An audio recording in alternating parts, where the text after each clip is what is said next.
Council Jim Martin, will you please lead us? Thank you. Everybody hand over your heart and follow me. Ready, begin. I pledge allegiance to the flag of the United States of America and to the republic for which it stands, one nation, under God, indivisible, liberty and justice for all. Yeah, thank you.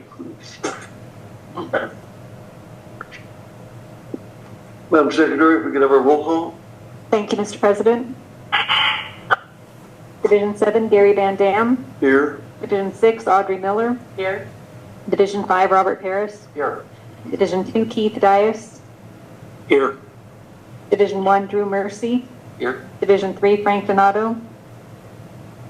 Division 4, George Lane. Here. General Counsel Mark Minton. Here. General Manager Knutson. Here. And Holly Hughes present. Yeah, thank you. Next, item number 4, voluntary public roll call. Those that may be listening in, that we're always glad to hear. If you would care to just announce yourself, we'd appreciate it. White Fence 3, Jack Cephas. Hey, Jack, welcome. Thank you. Thank you. You get that. John, thank you. Good to hear from you. Tim Leo, Montgomery. Vincent Dino, Palmdale Water District. Hey, Vince, welcome.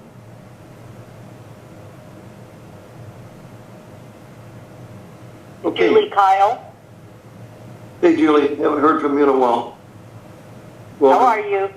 We're doing pretty good. Good, good. Okay, we'll move on to item number 5, public comments. If there's anybody who would care to address the board that an item is not on the agenda, you're free so to do so. If not, you can always do it later. Okay, thank you. Item number 6, 6A1, adoption of agenda, board order 6A1. We need a motion on that. Mr. President, I move we adopt our agenda, board order 6A1. And Director Parrish? I second. Hi, Gary. A second from Director Van Dam. If there's no further comments or questions, Madam Secretary? Gary Van Dam. Yes. Audrey Miller. Yes. Robert Paris. Yes. Keith Dias. Yes. Drew Mercy. Yes. Frank Donato. George Lane. Yes, motion carried. Yeah, thank you. That'll bring us right now on the agenda, item number 7. Consent calendar, we have 2 items. A-1-1, A1-2. If there's no questions or comments, the motion would be in order. Mr. President, this is Rob. I move approval of the consent calendar for order 7A1. We have a motion by Director Parrish. Dr. Miller, a second. Second by Director Miller. Thank you. If there's no further comments or questions, Madam Secretary? Gary Van Dam. Yes. Audrey Miller. Yes. Robert Paris. Yes. Keith Dias. Yes. Drew Mercy. Yes. Frank Donato. George Lane. Yes. Motion carried. Yeah, thank you. We're moving right along, but it will slow up. We're going first half agenda is still pretty fast. Item number 8, the Finance Unit Committee, and Director Donato is chairman of that. He's not on the line this evening. Okay. Yeah. Either Matt, you can start with it, or Keith, would you care to make a report on that? Oh, sure. The Finance Committee reviewed the check register list and recommends approval, but I think Matt might like to go over some of the items. Okay, Matt, we'll turn it over to you. Thank you, President Lane and Director Dias. Good evening, board. So in your board packet on page 20 is the first page of our checklist that covers the period of June 27th through July 10th, 2024. Wanted to point out on the first page, item number 1 is our semi-annual large payment to Department of Water Resources, just over $7.1 million associated with the fixed costs or statement of charges on the state water project. So we pay these large payments in January and July of each year. Our typical monthly payment is about 1.5 million, and our fixed they go towards the fixed cost. We went through the checklist or the credit card statements in detail with the committee.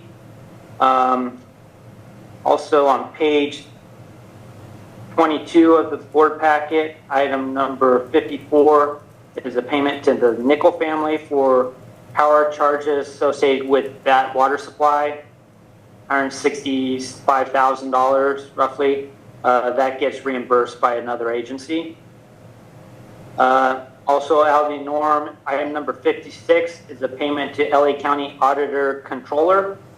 This is associated with collecting the tax revenue for the agency. And we have an item to talk about that in detail later.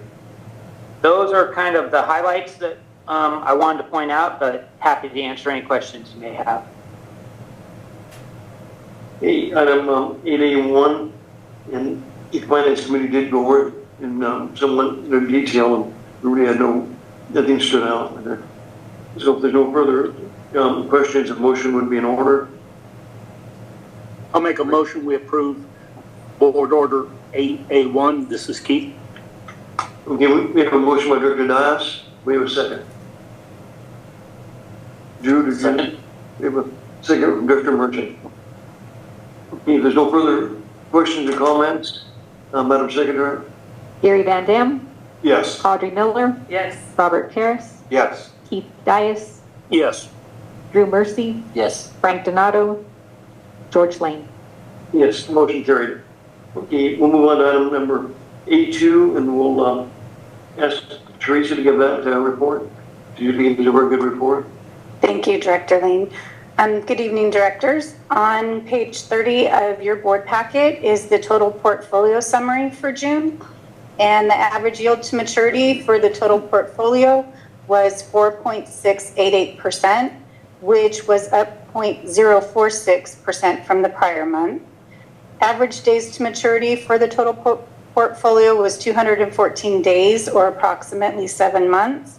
And total cash and investments at June 30th was 139.6 million, which was down about 464,000 from the prior month. And with that, I'd be happy to answer any questions. If anybody has any questions, it seems like we've got a very good financial. Yeah, quick question, Teresa, on our Wells Fargo checking account. Are we earning interest on that account now at any? Yes. If we go to the next slide, Holly. There you go. On the top left, the fourth one down the checking, you'll see it's earning 5.05%. It has a sweep feature now. So it sweeps into a money market fund. Outstanding. Yeah. Great job. Thank you. That is a good job. What I like about it, we're in pretty short term, so that's Yeah. great. Yeah, that's what happened to a lot of the banks. A few years ago, they got long term, and they really got hit hard. Yeah. How long is the term? Well, what's our average maturity to? 7 months. 7 months. 7 months is the average. Yeah. Great. Yeah, so that's good. Okay, if there's no further questions or comments from Teresa, the motion would be in order for 8A2. Mr. President, I'll move on 8A2. We have a motion. Mr. President, I will second that. Okay, we have a second. Okay, yeah, thank you much. Okay, Madam Secretary, give them a roll call. Gary Van Dam, Yes. Audrey Miller, Yes. Robert Paris, Yes. Keith Dias, Yes. Drew Mercy, Yes. Frank Donato, George Lane. Yes, motion carried. Yeah, thank you. Move on to item 8A3, setting tax rates, and we'll turn that over to our manager. All right, thank you, President Lane. So it's that time of year again to set our annual tax rate for LA County, Kern County, and Ventura County within the agency boundary. On page 44 of the agenda packet is the resolution being considered this evening. I've got one slide that kind of summarizes our recommendation and justification for that. We went through this with the Finance Committee last week, and the chart you see on the screen on the top left is the last 5 years or so of tax revenue generated by the tax rate set by the agency. So you can see it's been going up steadily based on the increase in assessed value of all the property throughout the agency boundary. The tax rate has been consistent for past, I don't know, probably close to 20 years or so. But because the assessed value is going up, the revenue generated from that increased assessed value is shown on the chart. And we use that to compare with what the annual fixed costs are on the statement or on the state water project. And that's highlighted in the chart on the top right. Shows the last 6 years or so of the annual DWR statement of charges. So it also has been going up over time, pretty consistent with what the assessed value has been going up. You'll see that we are still generating a little bit more revenue than what the expense is on the statement of charges. So I believe it was Director Dias asked the question at the Finance Committee, you know, we should look at that a little more detail to ensure that we're not over collecting on the tax revenue versus our charges. So Teresa and I looked at the agency's reserve policy, and within that policy, it sets targets of a fund level for the state water contract, and the range is 50% to 100% of the annual state water project cost.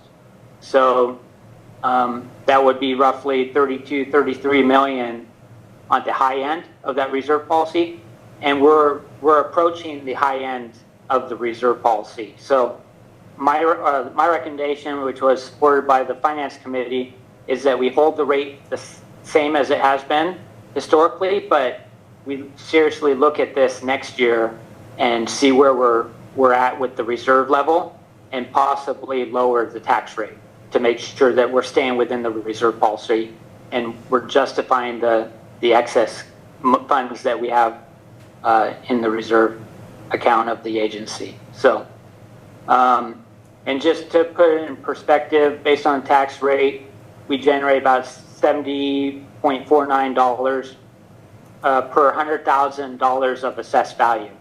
So if you have a $100,000 piece of property or home, $70 is coming to the agency each year.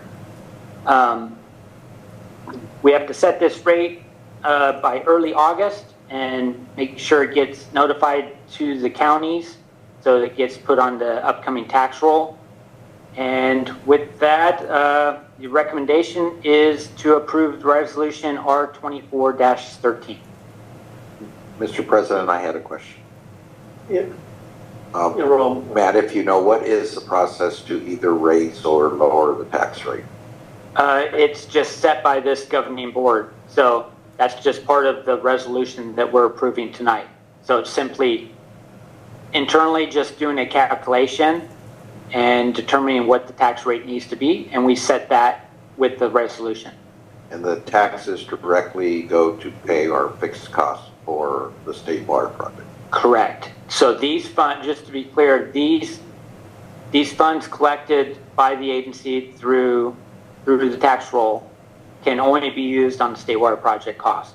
We cannot use it for operating costs, to staff, overhead, operation cost. It only goes towards the state water project. And our reserves, basically a capital fund in case of emergencies or in case major problem with the aqueduct or things like that. That's the reason we're keeping that reserve at the level it is, right? Correct. Because if we had an earthquake, we could go through that reserve pretty quickly. Yeah.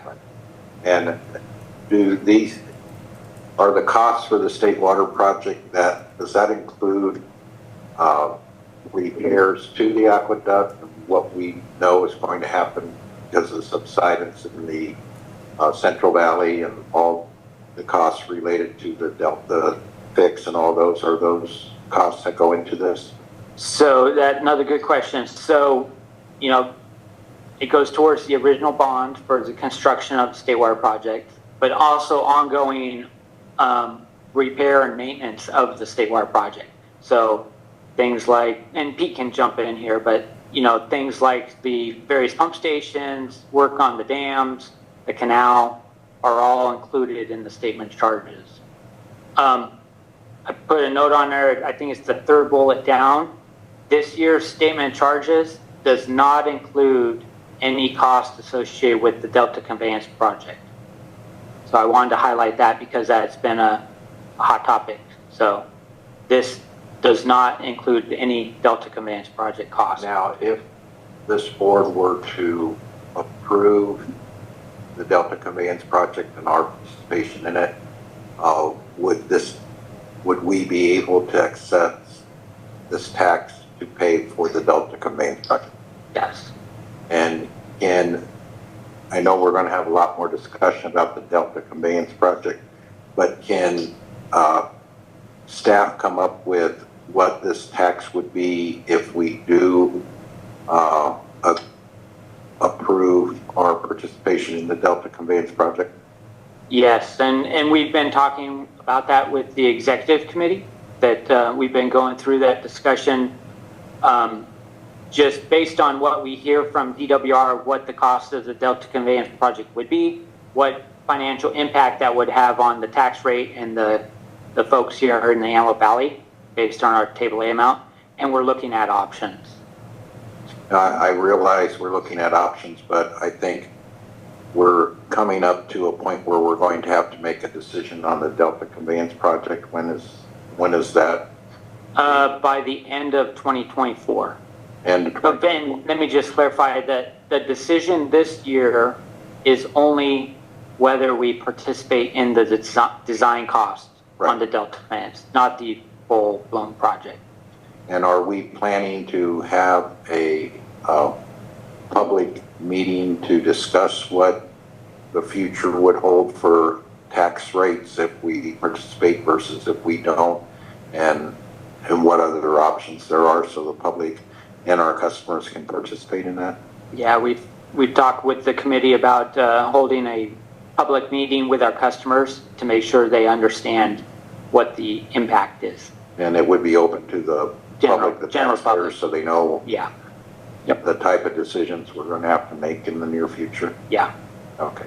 Those are good questions, Ron, but that rate would be substantial, it would be staggering, rate. Well, that's what, I don't know what it is, and I sit on this board, so I think we need to be able to have a public meeting to discuss what that rate would be and the impact, and get the input not only of our customers, but the public taxpayers that are going to have to pay for that. Yeah, definitely.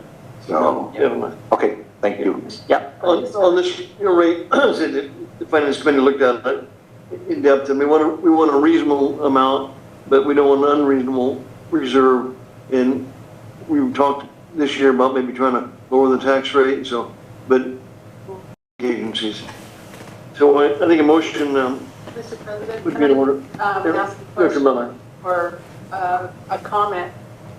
Not only do we have that, the Delta Conveyance project to take into consideration, but the state water contractors are talking about repairs to the canal, and they're going to be, our portion will be a huge chunk of money.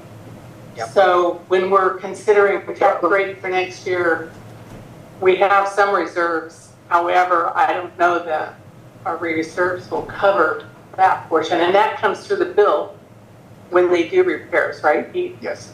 Yeah. So we really need to look at this closely. Good comment. We need to look at it as a whole. Good comment.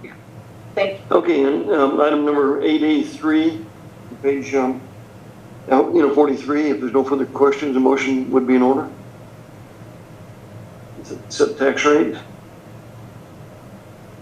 Mr. President, so our members who are running for election don't have to do this, I will make the motion to approve board order A83. But clarification, we're keeping it the same rate. We are holding it the same. And being not afraid, Director Miller will. We have a motion by Director Barris, Director Miller. Madam Secretary, there's no further question. Can we get a roll call? Gary Van Dam, Yes. Audrey Miller, Yes. Robert Paris, Yes. Keith Dias, Yes.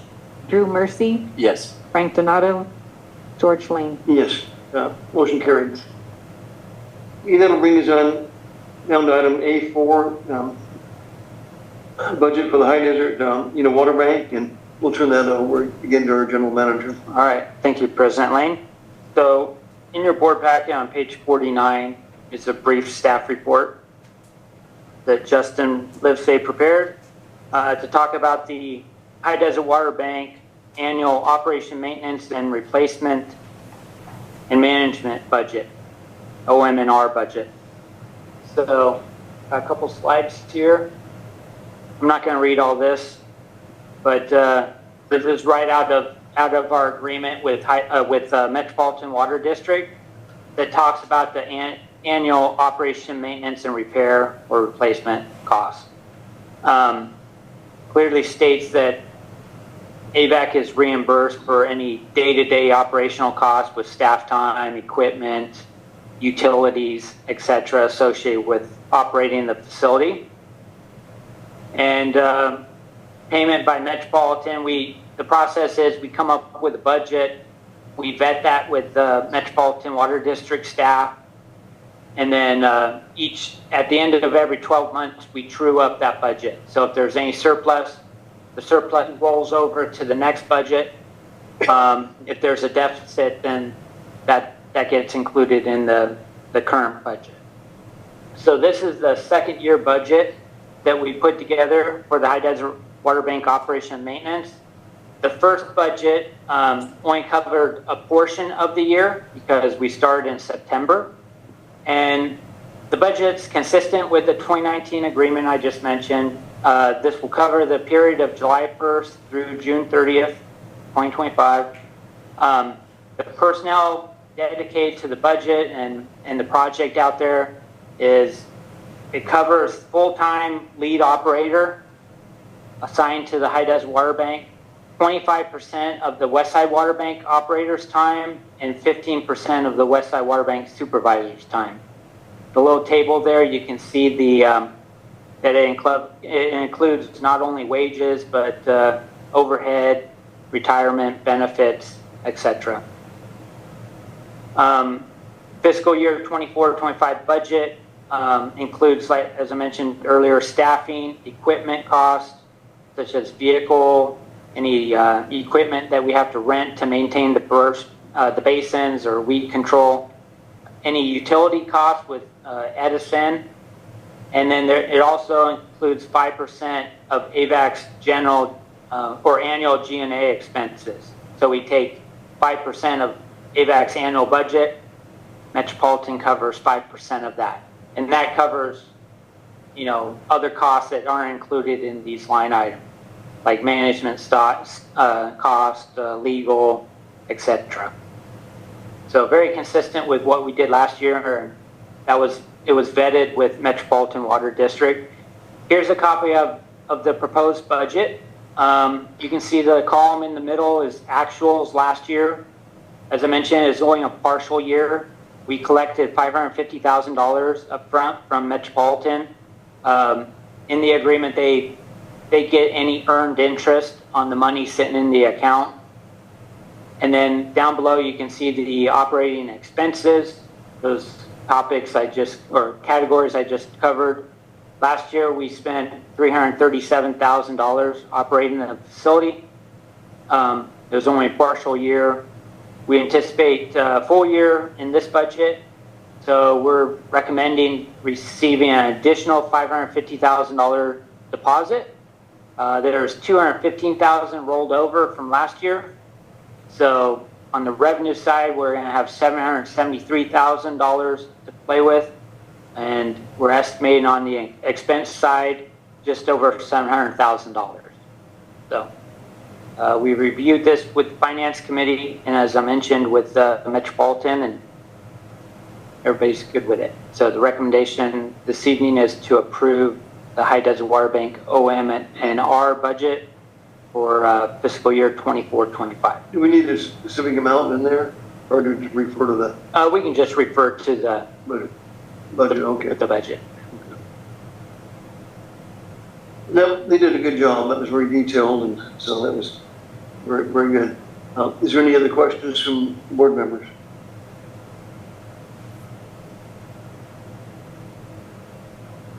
Okay, if there's no. Do you have any questions? Mr. President, I'll move approval of 8A4. Okay, we have a motion by Director Mercy. Do we have a second? Mr. President, I'll second. Okay, Director Miller, second. Okay. Okay, we'll call for a roll call vote. Madam Secretary? Gary Van Dam, Yes. Audrey Miller, Yes. Robert Paris, Yes. Keith Dias, Yes. Drew Mercy, Yes. Frank Donato, George Lane. Yes. Motion carried. Yep, thank you. Okay, moves it on to item 8, A5. We have a purchase order, and John Bazigan will present that. Thank you, President Lane. So if you're here in this building last week, wasn't very comfortable. There's the heating and cooling is done by a boiler and a chiller. There's hot water and cold water that runs through 22 different temperature zones in this building. So the chiller went out about 2 weeks ago. We're not sure why, but there was a lot of electrical damage. The compressor went out, a lot of wiring burnt up. And we called Carrier. Thankfully, they had the parts in stock. They got them shipped here pretty quickly, and they came and made all the repairs. So it's back at 100% efficiency, which is good. The cost to do all that was $31,020. And we are looking at a redundant chiller. When this building was built, there was not included a redundant chiller like there is next door. And at the time, Cal City Construction wanted $400,000 to add the second chiller. We priced currently a second chiller would be $130,000 plus installation. So we could probably get it done for half that. That's why at the time the board said, let's just wait on that. So we will be looking in the future at getting a redundant chiller, but we'll bring all that to the committee and the board at the appropriate time. So with that said, That would be in addition to. Yes. Yeah, we would have a second one, and they would alternate every month so that we would always keep the same amount of hours on each one, just like we do our other equipment. So happy to answer any questions. Well, I have a question. How much did it cost for us to rent all the little units and everything? Well, we didn't rent them. We bought those. Well, Okay. you know, it was an emergency, and it's just this building was 90 degrees, and you just can't have people working in that. So all the credit goes to the Corwitz Hill operators. They went down to Home Depot. We spent about $5,000, bought a bunch of those evaporative coolers. And, you know, obviously we're inside a building, we can't run hoses. So they were up here every 3 hours filling those coolers for a week and a half. So really, they get all the credit for keeping this building workable. Not totally comfortable, but workable. So yeah. we just store those for now? We drained them, dried them out, we stored them. We'll find a use for them in maintenance shops, sometimes in other places, but they'll get used in the future. That was money well spent. Very well spent. Yeah. Hey, John, I have a question. Warranty, did we have any warranty? Well, Justin checked on that. That was a good question. Justin asked the same thing. Yeah. There was a 5-year warranty on that chiller, and we're in year 6. So it's almost like they planned it. Oh, great. But yeah, good question. Okay, is there any further questions from John? Good job getting it done in Yeah, a couple definitely, weeks. definitely. Thank Good you. job, John. Thank you. A motion would be in order for 8B5. I move to approve 8B5. We have a motion, we have a second. I'll second. A motion and a second. Okay, there's no further questions. Madam Secretary? Gary Van Dam, Yes. Audrey Miller, Yes. Robert Paris, Yes. Keith Dias, Yes. Drew Mercy, Yes. Frank Donato, George Lane. Yes. Motion carried. Okay, thank you much. Move item High Desert Water Bank Committee in Keith, do you want to start that? Director Dias? Certainly. Yes, the High Desert Water Bank Committee met and discussed the monthly update of the design, construction, and operation. And I think Engineering Manager Livesey has a similar report for the full board. Okay. All right. I do. Thank you, Director Dias. And good evening, President Lane, members of the board. We've got a sort of extended board report this morning, or this evening, sorry.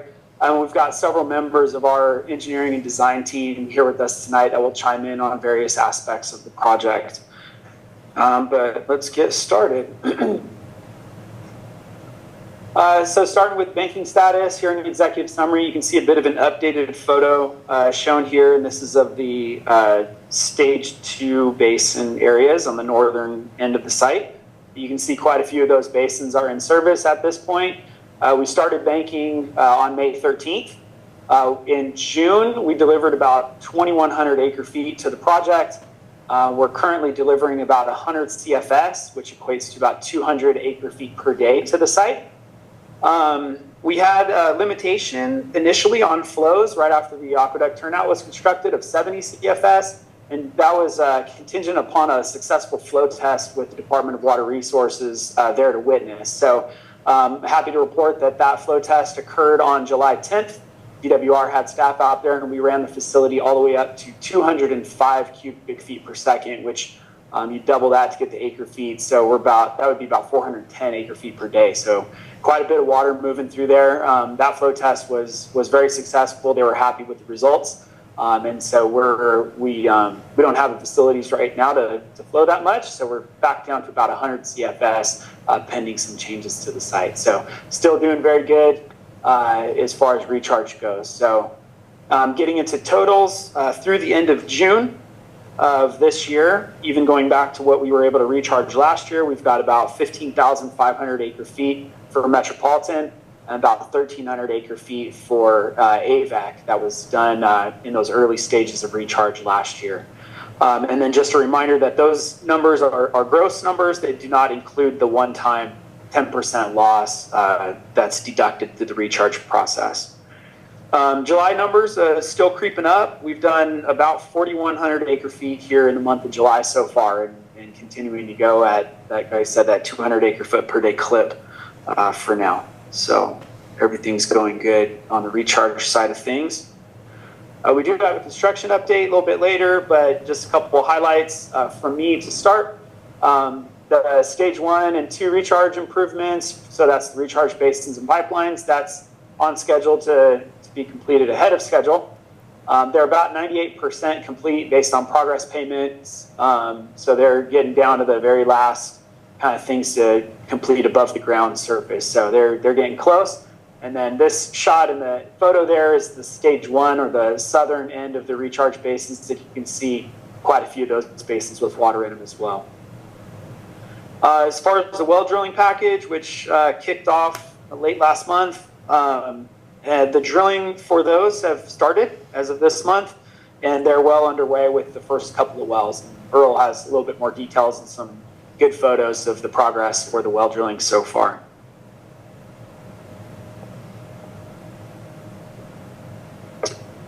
Getting into budget, not much has changed here since the last time we met. No new contracts have been authorized, so this is pretty much status quo here. Some minor adjustments to the payouts to date, but we've got a little bit more detailed table on the other side. But as far as budget goes, everything is looking very good as far as what we've approved to date and is in line with the budget that's been allocated for each of those categories.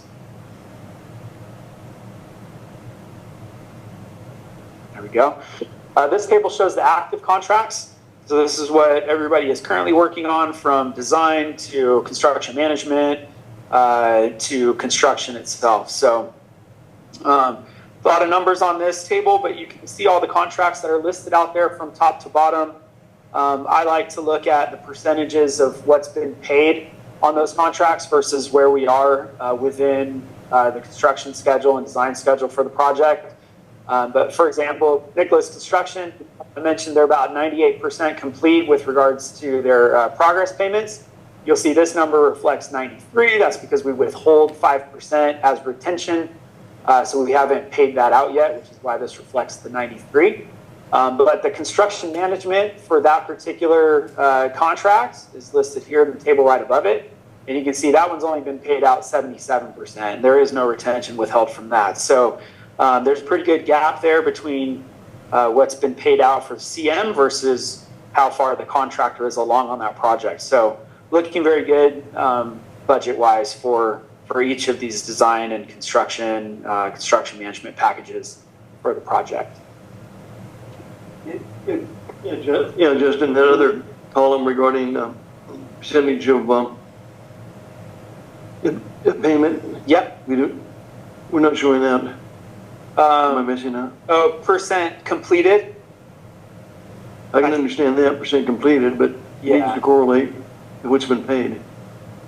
Right. Yeah. Most of these align with, payments, especially for design, aren't paid until they complete that particular thing. So usually, for most cases, it lines up with how far along. I know in most cases, but we need that other column. Okay, we can add that. Yeah, you're referencing the handout we had for Finance Committee, and we can incorporate that into this presentation for next time.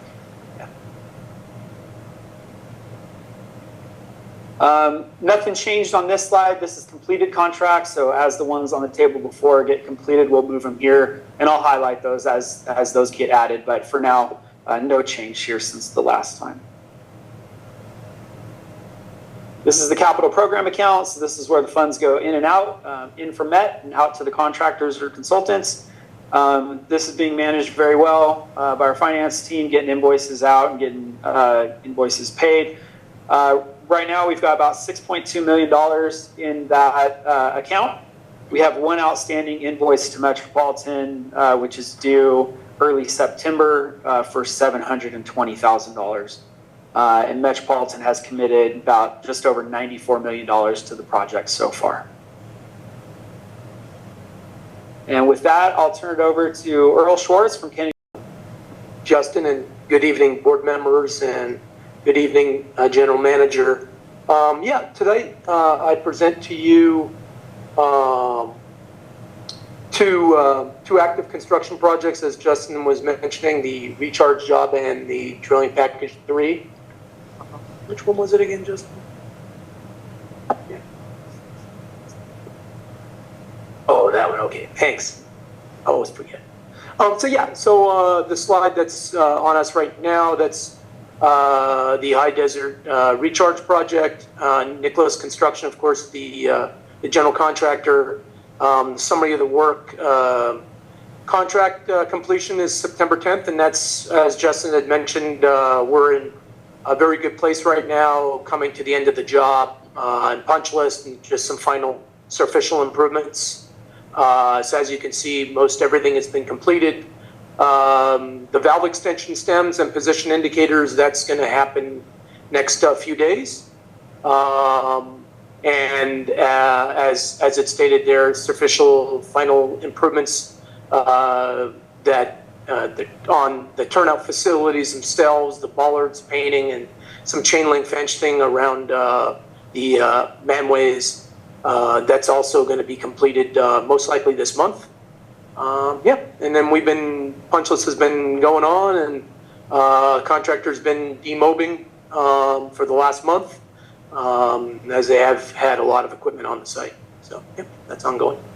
You know, in the past, we appreciate the presentation, but in the past we've asked for, this board doesn't go out there that often. We've asked to supplement that with photos, images, and that's not happening. And in my years on the board, we've had contractors and engineers who've been much better about it than what's happening, now. So I don't know if it makes, who's going to be responsible for that, Matt? Because it's not happening. Well, I guess that falls on me. But there you go. We got pictures. Okay. Bam. Done. We can this board is not out there very often, so if you supplement it with some photos, it does help. Yeah. George? Oh, Mr. President, I'm sorry. Ask and you shall receive. I didn't flip it quick enough, but that's kind of the the presentation. What's that? I'm sorry? It needs to be done during the presentation. Oh, yeah, absolutely. Well, and so, as you're seeing sort of on the left-hand side, the superficial improvements that was kind of mentioned, that's the manway facility. So looking on the berm, and that was in early July. And sort of mid-July is here on July 9th on the picture on the right, is the chain link fencing that's going to be going around that manway. So that white item that you can see, that white facility you see in the right, one of the several manway locations on the project main pipeline, and the bollards you can see in the dark, and then there's the new fencing posts, and ultimately there'll be chain link fencing and a gate access on the around those facilities. So again, just coming to the end of the project with just some superficial improvements. Yes. Does that cover the chain link on the top? It does not. It's just that there's no top cover to it. They're 6 feet tall. But yeah, there's no know how to climb. Yeah. There's not a lot on those facilities, but I guess people like to do things for just about anything, but yeah, but it's not totally secure. And then a couple similar pictures to what Justin had put up. These are pictures. This is as you can see, that would be the picture on the left. That's the stage 2 area, and the picture on the right is again that's actually more stage 1. Picture on the right, you can see the aqueduct on the very far right, and then that's basin 6 and basin 4 sort of on the upper right, and then that's Oso Creek push-up berm area. So yeah, a lot of water being recharged, of course, and the picture on the left really gives you the totality of all the basins that are being utilized at this time, and as Justin said, they're going to be increasing as we bring more basins online. They will all start looking pretty full. Another question. Yes. For the Oso Creek, do we feed water into the? We do. Creek? Yep. So that picture on the right shows the Oso Creek. So the whole bunch of basins on that picture on the right, that the left portion of that's Oso Creek. So that's fed by 2 temporary riser outlets, and that water then flows, of course, easterly. But ideally you don't want to lose any water from the site, so you want to. Those are the push-up berms. They're basically like pools, and they've been on site. They've been regulating the flows to maximize so that you're not losing water going off site. So it's enough to just keep the water filling those pools. They sort of serpentine for recharging purposes, but you don't want to overload those outlets so that you're ultimately losing water at the very east going off site. So yeah. What the perk factor? I'm not sure. I'm not really sure of the. I think it's been about a foot per day. A half a foot. That's cool. Yeah, very cool. I don't know why in my head I'm going, it's a creek bed, so we're not going to get any water there, but good job. Yeah, it's a very sandy area, so it's naturally was and the push-up berms are used throughout the entire area and region, so it's a great way to store water for sure. And then this is the second portion, second active project, the drilling package 3. Bakersfield Well and Pump is the contractor.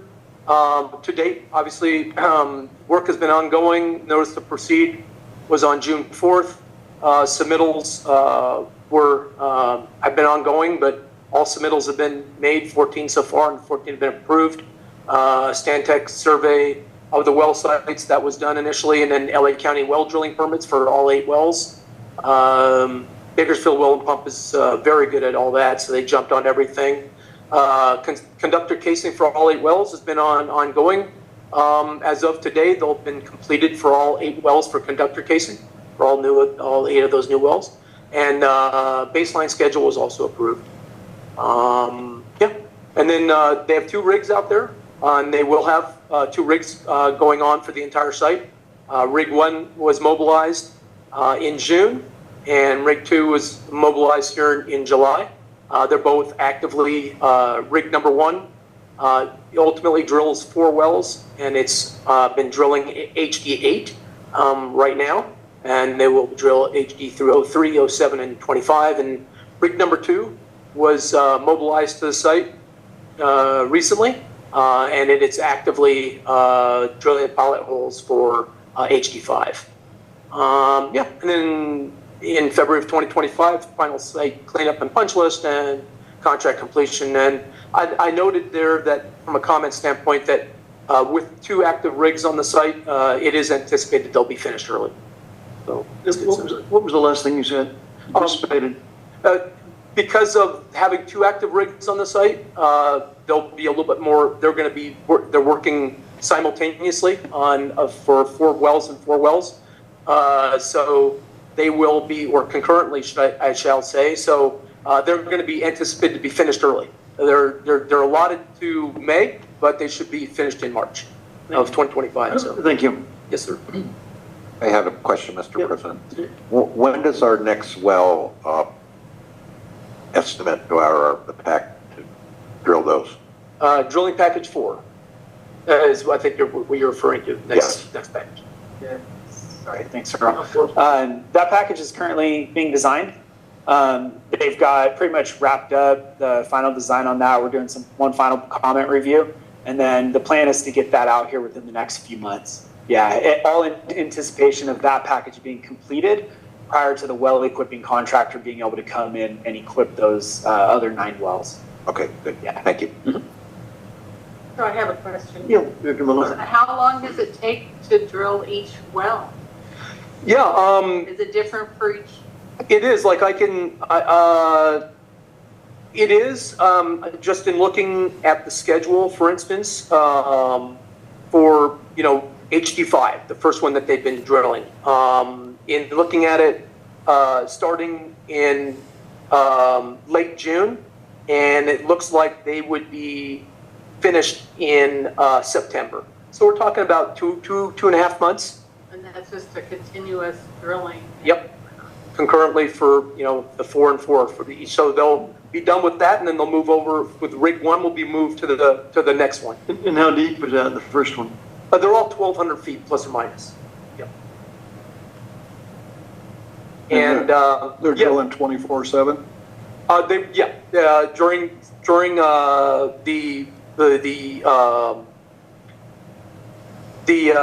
I believe in the when do they run the 24/7? It's during the drilling process, but I forget what exact process where it runs 24/7 for a few straight days. Yep. But at this time they're and at this time they've been running 24/7 for the pilot holes and for reaming the holes. So there's several points in the drilling process where they run 24/7. And the other good thing about this project is because it's obviously on a current project site of recharge, these wells were selected to be drilled as part of this package on the north end of the project so that they're out of the way of Nicholas. So Nicholas is able to finish their job and there's no conflict. So yeah, it's been working out really well. Yeah, and then some pictures that, an interesting picture of the drill bits that are used for the drilling process. Kind of fascinating to look at those. The picture on the right is a typical picture of a conductor casing. Those are 50 feet long. So that's the beginning portion of the drilling process. And you'll see in this next picture on the left is the auger for the conductor casing. So that's the very starting of the drilling of the well site.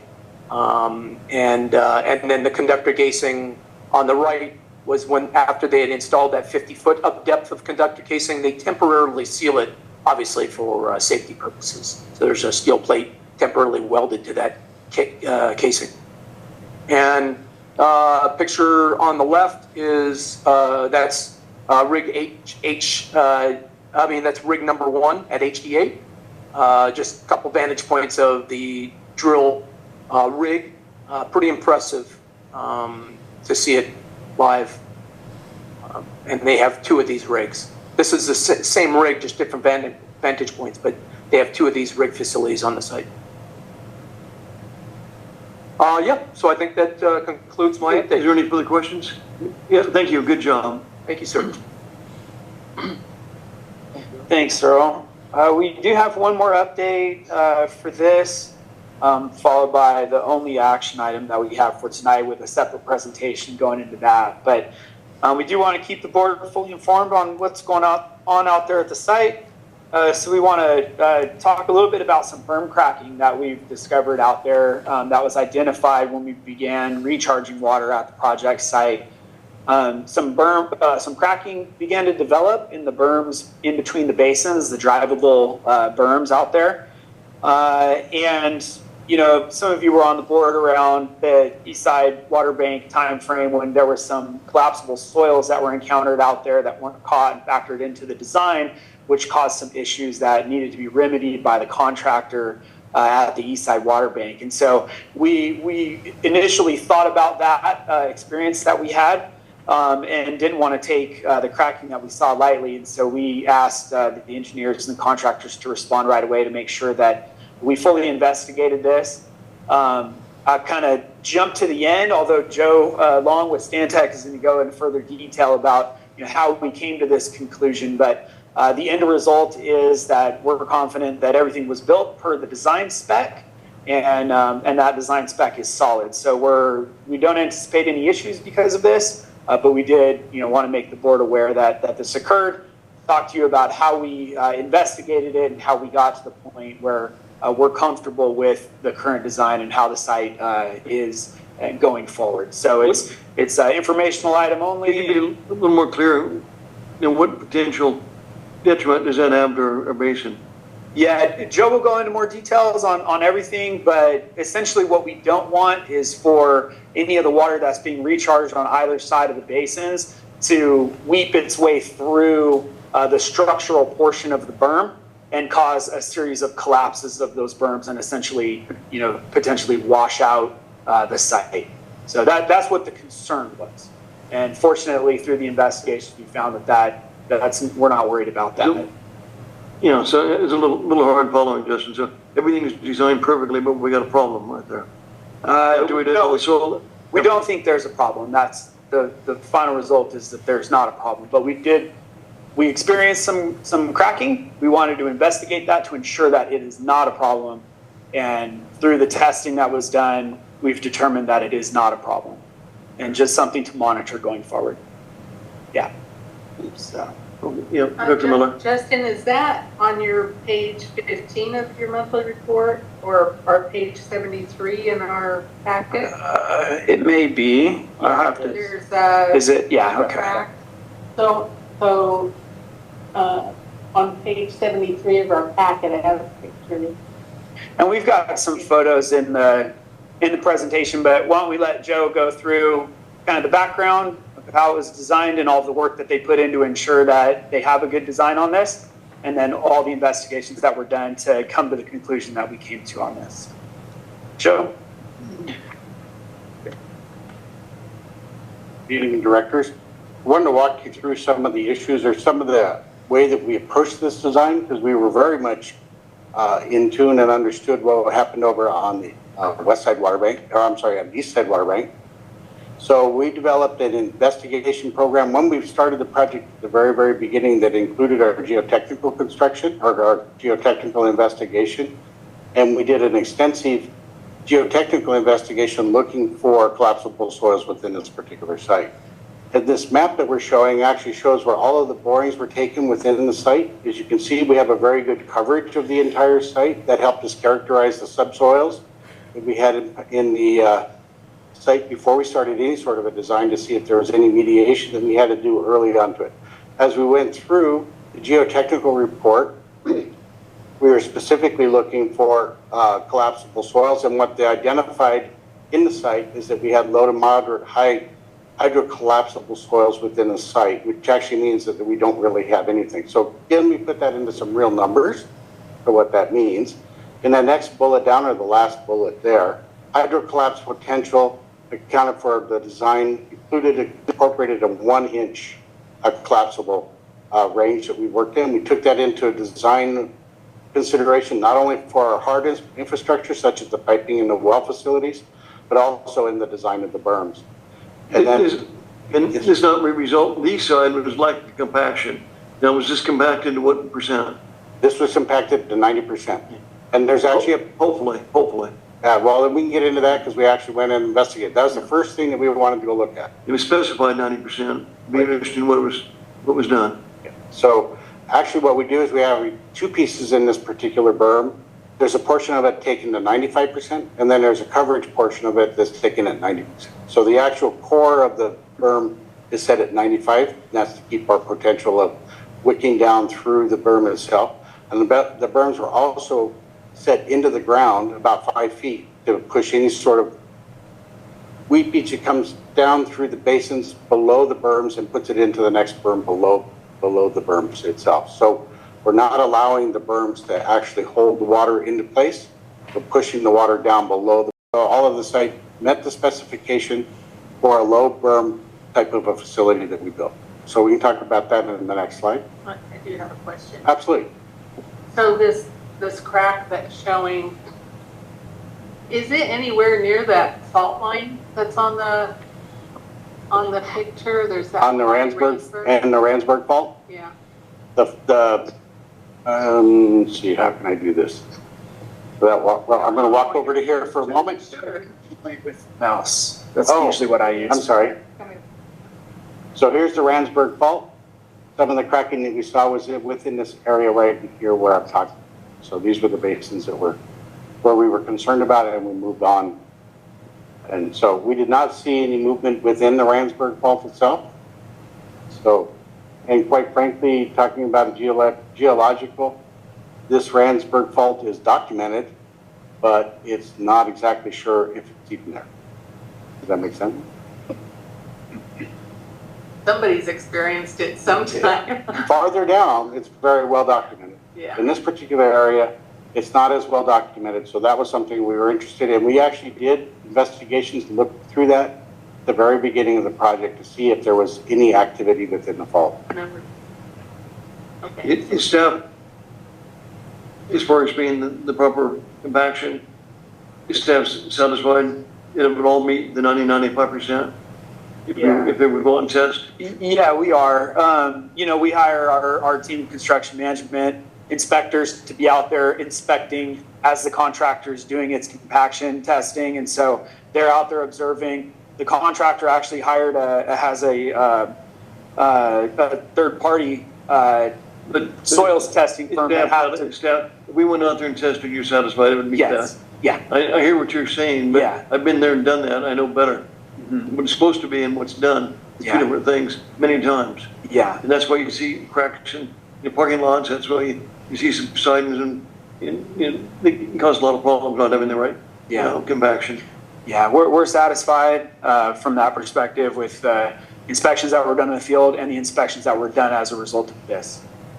But again, that's not uncommon. We have inspections. They don't meet the compaction. Okay.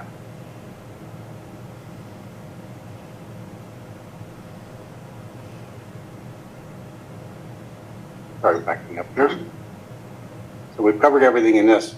So now what we witnessed out in the field is what you're seeing here. This is a typical crack that we saw. This is actually the worst case where we saw about a 3-inch separation across the site. And this is actually one of the sites that we investigated. So as soon as we understood what was going on, we came out and we did not only first was a visual examination, we went and probed the cracks themselves, looked at the extents of them. Then we decided to keep going and went into a full investigation where we excavated this area out.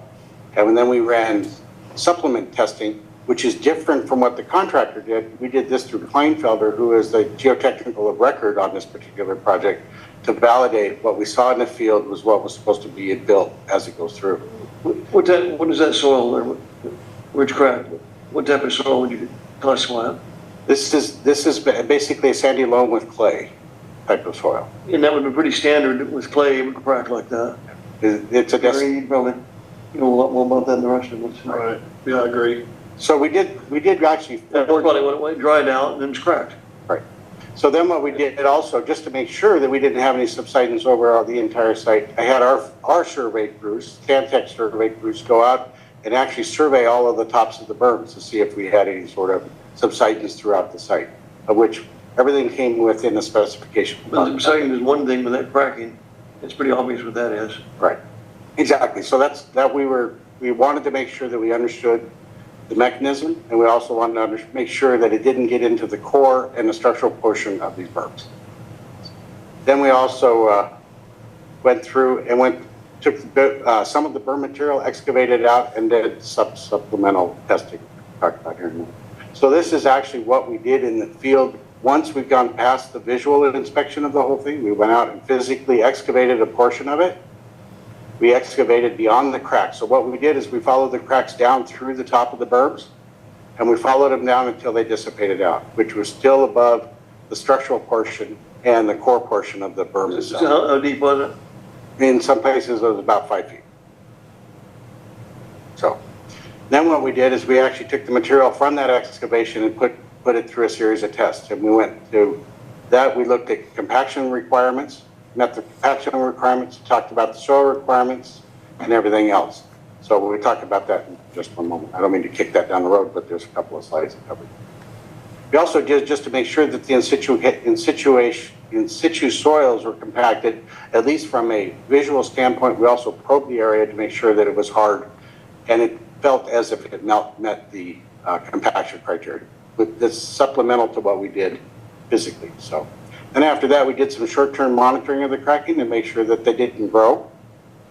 And over time, in about 2 months, we also noticed that we started a field survey. Like I said, the field survey of the constructed recharge berms didn't show any sort of long-term or short-term subsidence from moving through, which is actually a good sign. Doesn't mean that we had any collapsible soils.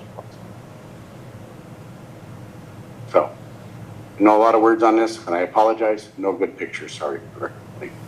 So the results from the laboratory testing, and I'm going to kind of read this. Basically, the soils encountered in the site were basically 45 to 63% passing the 200 sieve. The 200 sieve is a measurement that is used in the geotechnical world of very fine material. So 200 sieve is essentially a dust coming through. We wanted to have 45. Is essentially what? It's a dust. That's what clays and silts will pass through the 200 sieve. So it starts at about 1 inch, gradation all the way down to 200. So 200, I think, if I'm not mistaken, is microns, is the measurement. So in the specification, we wanted to have at least 30% fines passing the 200 sieve. That was the specification. The soils that were actually excavated out and tested out to 45 to 63% fines passing. So that was actually beneficial. And that also indicates clay materials which have low permeability across the site.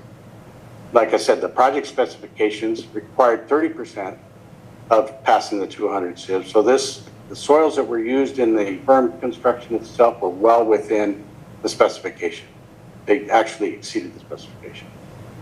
And then the materials that were used for the berms seemed to be required, meet all of the specification requirements, and were constructed as expected.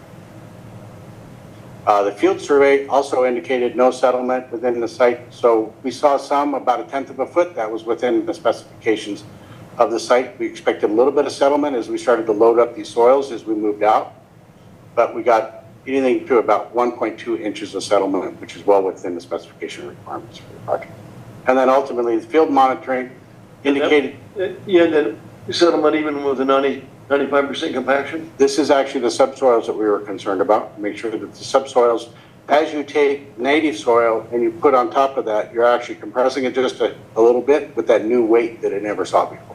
That wasn't over excavated then? It was over excavated. To what depth? 5 feet below. And a new keyway was built, and that keyway was built to 95% compaction. Doesn't sound right. Okay, go ahead. And then field monitoring, most of the cracks self-healed over time as they moved in. So the initial observation of cracking, most of those cracks have disappeared over time. So in general, feel that all of the materials were used were correct, all of the construction methods were correct, and all the specifications for the project were met. So that doesn't want to move forward. Oh, you're on the next slide now. This is the final slide. So in summary, there were no failures from piping materials through the berms themselves. That meant when we have water on them, we didn't see any water going through or moving material out of the berm or the substructure of the berm itself. No subsidence were observed within the site, so there was no conclusion or no concern of collapsible soils below the site. We went back, reconstructed the areas according to the specifications that we excavated. We excavated out 4 different locations. And at the end of the day, we don't think there's a concern with the overall cracking within the site. When did you first become aware of this? Last December. Excuse me? December. And as soon as we got the calls, I actually mobilized that home within the next day. So next steps in this, staff and Kennedy Jenks are going to monitor any other cracking of so that was approximately 8 months ago you became aware of it? Yes. And we're just hearing about it now? That is correct. Not acceptable. Okay, go ahead. So at the end of the day, there doesn't appear to be any additional action or anticipated corrective measures that need to be taken within this site. Man, that's what we ask sometimes our engineers to come in and give reports. It used to be done years ago, and we mentioned it in the past. Boyle Engineering, they came in and they made reports, and if there's a problem with the contractors, it's not being done. And so we're saying everything's fine, but we have a presentation where it doesn't appear it is fine. We have somebody's observation. There's probably several things that are wrong with this. But anyway. No matter if he's correct or not, we should have known about it before this.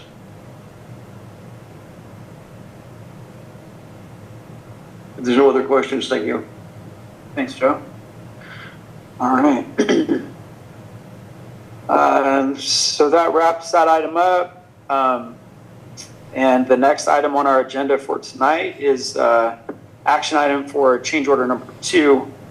For the High Desert Water Bank. But if there's any other questions on the monthly report itself, be happy to answer unless we're ready to move forward into the next agenda item. Okay, sounds good. All right, so we'll jump right into this item. So let's show a photo here. So just to get everyone oriented on what we're talking about, I'd like to start kind of with sort of describing just from this picture, and then there's a little bit more detail that, again, our engineer Joe Long is going to talk about, but just to get everyone oriented on a high level, we want to talk a little bit about how the site was designed and constructed, why it was designed and constructed in the way that it has been, the issue that was encountered requiring the need for enhancement to the design and construction, thus requiring the change order that we're going to discuss tonight. And then as we worked through that process before we got here tonight, we worked through various solutions, potential solutions that could work for this, including some value engineering and things before we came to that final recommendation, which we have for you tonight. Before we go through this, we've discussed this with Metropolitan. They support both the cost for the repair that's needed, as well as the need to do this at this point in time, in order to maximize the amount of recharge that we can deliver to the site in 2024. Metropolitan has indicated they want to get as much water in as possible. So in order to help us do that, this is needed. When you say Metropolitan, who are you discussing that with? Is this an individual or is it a committee? Or do you have a conversation with several people? Yeah, there's Metropolitan. There's got to be some individual. Yeah, Metropolitan has assigned a group of individuals, multiple members of their staff, to keep a close eye on this project, review designs, and have weekly calls with myself and Matt to discuss how the project is going. So it's those key individuals that have been designated by Metropolitan to closely watch this project and speak on Metropolitan's behalf. They send a letter supporting this. They didn't send the letter for this one. They sent a letter that we had for the last. This one. Yeah, no, we don't have anything in writing. They would send a letter supporting it. What's that? They would send a They letter. would, yes. Yeah. Yeah. We should Yeah, have if that. we requested that, they would send that. So just to get started with orienting us to our site, this is our stage 1 recharge area in the southern portion of the site. You can see the aqueduct here. And you can see a couple of basins that do have water in them. And this one here is basin number 6. This one here is basin number 4. And the reason those two are full of water and the others are not is because those have designated turnouts to bring the water into each of those basins. The basins that are empty here take advantage of a spillway feature. You can see one of those located right there. There's another one up on the top here, and there's one right here. And you can see the wet soil right here around the area of that spillway, and more spread out wetness on the soils of the lower area here. And so when I say lower area, we've got some profile pictures that hopefully illustrate this a little bit better, but I'll try to talk through it from the aerial. You can see that each of these basins have an area that's not wetted, like this one here. This kind of, you can see some growth. It's a little bit greener. If you look at this one, it's really apparent. We have a little bit of a greener area, and then this beige sandy area down here. And so those are tiered. So the green area is higher than the lower area here. And so in order to bring water from that area down there, it goes down a slope. So there's a slope transition from the upper tier or upper bench to the lower tier or basin bottom. And these were designed this way to take advantage of these spillways so that we did not have to construct turnout facilities into every single basin. When we bid this out, we bid it for only 5 of the engineered basins at the site have dedicated turnouts. 8 of the basins do not and take advantage of the spillway concept to get water into those basins. This contractor's bid was about $300,000 per turnout that was constructed at the site. So by not doing the turnouts into every single basin, we saved, a couple $1 million probably on that in doing the spillway concept instead. So that's kind of the reasoning behind the spillway concept and orients you on the tiered structure of each of these basins as they overflow from one into the other.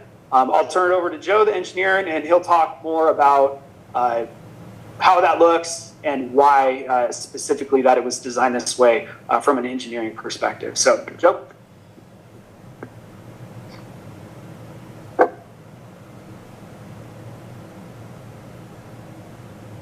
So we thought we would start back with how some of this stuff was designed in the first place and some of the limitations that we're dealing with so that you can understand what we're doing.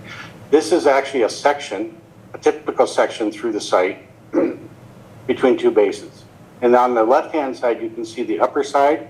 That's the upper area that has the spillway. That's the upper berm with the spillway installed. And then it goes down the spillway slope into the benched profile area, and then ultimately goes down into the deep portion of the basin itself. And there's some very specific reasons why we did that. One of the big reasons is that we could not exceed 6 feet maximum between the toe of the spillway and the toe of the slope, and that's a DSOD requirement. We did not want to get into the situation where we had jurisdictional dams being designed for this particular project. And then the deeper portion of the basin is actually where they mined the material out to build the basins or build the berms themselves. So they were mining out the material in the lower portion of the basin and using that to actually design and, to construct and place that material to form the berms in both the lower and the upper portions of the site. Any questions on how this works? Absolutely. One question. Yes, The basin bottom then, is that in like future, they'll take material out No. of it? No? What Justin was explaining to you, let's get this pointer correctly. So let's talk about this middle basin here. This basin actually has its own turnout. So this turnout fills from the bottom, and then it fills that lower portion that we were just talking about. This is the berm right here. And then because of the DSOD requirement, not allowing us to go from the top of this berm down to this toe, it could not be any higher than 6 feet. So this shelf area was designed to basically provide that DSOD requirement and keep us out from using jurisdictional dam permits. Does that make sense? So there would not be any more future mining. The basins are complete. Will they ever have to clean them out or? Absolutely.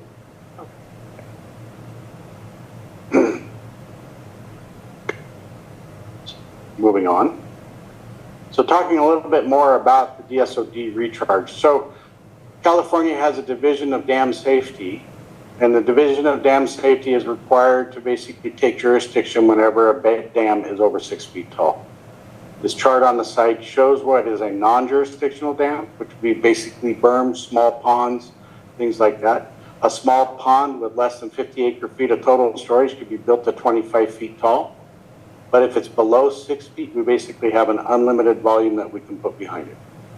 So that's the range that we worked in, and that's the range that we designed the overall facility. The design requirements basically require that we don't go from the crest of the spillway to the toe of the slope greater than 6 feet or less, and we want to be less than 6 feet. That's hence why we put the shelf into place. The non-jurisdictional dams are not noted or reviewed by DSOD. Therefore, you don't have an annual maintenance and inspection program by the state of California, so you no longer are under their regulations to operate this facility. The configure of the basins allowed site for on-site material to be brought, or on-site material to be used and mined within the site itself. Therefore, we didn't have to bring import all the way across the basin to work into the site. And then the design of the spillway structures. They have an energy dissipator at the bottom. Point 2. This portion of the spillway right here, that's an energy dissipator to take all of the energy as the water is cascading down the spillway itself and put it into a tranquil flow. That was our intent. So, and then ultimately we wanted to minimize the concentration of the water over the recharge bench by letting it spread out. And that's where we are talking about in the next. So, talking about how the bench was to initially operate. The initial flow, as you can see, is actually brought in here and circled around by this blue area here. As it was doing exactly what we expected it to do, it came over the spillway, started to spread out on the top of the bench. Eventually, it was supposed to work its way over to the slope portion of it and get down into the lower basin.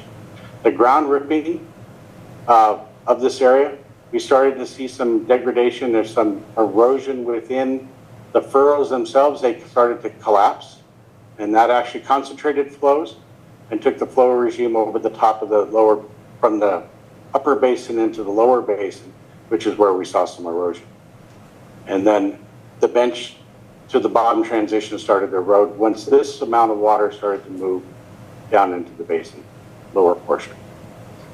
Next slide shows some of the extent of the erosion that we witnessed. So as you can see, it was actually, once it started to concentrate, it started to really erode out the top shelf area. So hence we wanted to do this improvement to the site to put in the spillway extensions. So we did not want to allow this to happen over a long-term period of time, and our biggest concern is that we would have some structural integrity issues of the berms themselves. So we're moving forward with the design that we're talking about now. So the solution was actually to build spillway chutes to take the water from the upper basin to the lower basin in a controlled fashion. No longer is going to allow it to spread out. There are eight locations where we were going to install these. And as Justin said, that was actually quite an advantage in the design concept to eliminate turnouts for each one of the basins themselves at $300,000 a piece. Several options were worked through. There were concrete chute first looked at, and then we went through several iterations with Avek staff, reviewed what we were putting together, came up with some value engineering. The original costing of the site, or of the 8 locations, was $1.8 million to complete the work using a concrete type of a chute. Costs were high due to the need of specialty construction equipment that Nicholas doesn't have, hand and formwork, and smaller equipment required to basically install the concrete. So, working with Nicholas, Stantec revised the overall design to facilitate construction with what the contractor had on site. The contract with the type of manpower and equipment that they used. The revision replaced the concrete portion of the spillway chute and turned it into a riprap line chute, which is pretty typical of a lot of flood control facilities you'll see within the area. Ultimately, that was a $1 million reduction in their costs and took us to $820,000 for all 8 spillway chutes. We reviewed the information that was provided by Nicholas as far as their opinion of costs. We also noted that the materials that Nicholas is proposing is actually the same cost of materials, essentially the same cost of materials as was done in the original design and the original bidding that they had provided. So basically, in the case of the riprap, the original bid price was $73 a ton. It's now $75 a ton. So it did creep up a little bit, but nothing significant to worry about. So the final solution is to take the riprap armored channel, rework some of that area, and come up with a new design, which I'll show you next. So how this enhances the overall project is that water cascading over the spillway will be directed directly into the lower portion of the basin. The lower portion of the basin will fill first. As it fills up, it will start to embank on this transition area and then backfill up on top of the berm itself. Director Miller, as we had showed you in that one basin that was filling from the bottom, that's exactly the mechanism that all the basins will be operating from this point. So there's several portions of this. We're putting in additional riprap chute all the way to the bottom. We have a riprap energy dissipator that's coming into place. We put some containment berms to make sure that we don't have any spillage. Those are earthen berms that are coming around to the side as the spillway water is coming down. We don't want it to squirt out on the sides of this. And then we're going to recompact this area where all of those furrows were built and then recompact that back to 90% and build this facility on top. What it'll look like in a profile view, this is an engineered drawing, so I apologize. It's probably a bit difficult to read. But here's the original spillway. Spillway goes down the chute, the spillway into the energy dissipation area right here.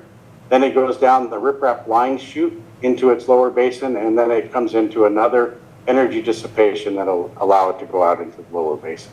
So this blue area that you see here is the riprap chute area that's being added in as an enhancement. And then the brown area that you see is the berm and subbasin material that is going to be recompacted and brought in. Is that $75 per ton, is that in place? That's in place, yes. Yeah. Now, why this was designed? Evidently, you thought it was a good design, and it wasn't. So why should AVEC be responsible for this cost? Well, this is actually an enhancement to the program. There are several things to take into consideration. When we started the overall design, we actually designed the facility to have turnouts at each one of the basins. So each one of the basins would have its own turnout. You said that. And those turnouts are actually $300,000. You said that. But the question is, you thought this was ample, you were the expert designing it, and it's not. What we didn't anticipate is that we did not anticipate the water would collect into the furrows and then start a breakout situation. But you're the expert. Should you not have? It was a hard thing to predict how it would exactly operate when we put it together. No, Matt, no, we have the person who designed it, that we don't have any outside, counselor advice from another engineer. And so I find that really not acceptable right there. When you have the person, it caused the problem, trying to resolve the problem, and should it not be somebody else that said, well, they're correct, or should have been get a second opinion? So we had oversight by AVEC staff, reviewed the solution, and also Kennedy Jenks as these are all people we've been working with right there. Correct. Should it not be an outside consultant? Well, everybody involved in the solution is in agreement that this is the right fix. It may be the right thing, but who's it going to cost? AVEC. What are we looking at? 820,000 if we're lucky. It might be more than that. Yeah. Being in agreement is fine, but who's going to cover the cost? So I look at this as Joe used the word enhancement to the project. Yeah, but he's the one who designed it, made Somebody made a mistake. No, I agree. So, I mean, you don't have, oh my God, you don't have the person that appears and caused the mistake in trying to make the case. It should be an outside consultant or an engineer who look at it and say, yeah, that's correct. What they're saying is correct. But I mean, every desire to put the blame on somebody else. And maybe he's right, but maybe he's not. And we don't know. We're listening to the person who designed the project, and it's their financial advantage to do what we're doing right here. And it looks like we're going to have to do it because we've got to get it done. Yeah. But who should be responsible? So that's just common sense. You get a second opinion. Well, we've had that second. I mean, we're not just letting them proceed free reign. Who's the second opinion? AVAC staff. No, you need an outside. Kennedy Jenks, who's working on behalf of AVAC. The same people that made the mistake. Yeah. So, I mean, it's not, we don't feel it's that technical where it warrants $800,000.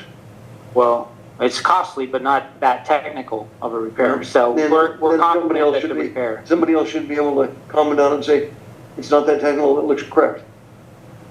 But right now, we've had the first mistake with the cracks right there.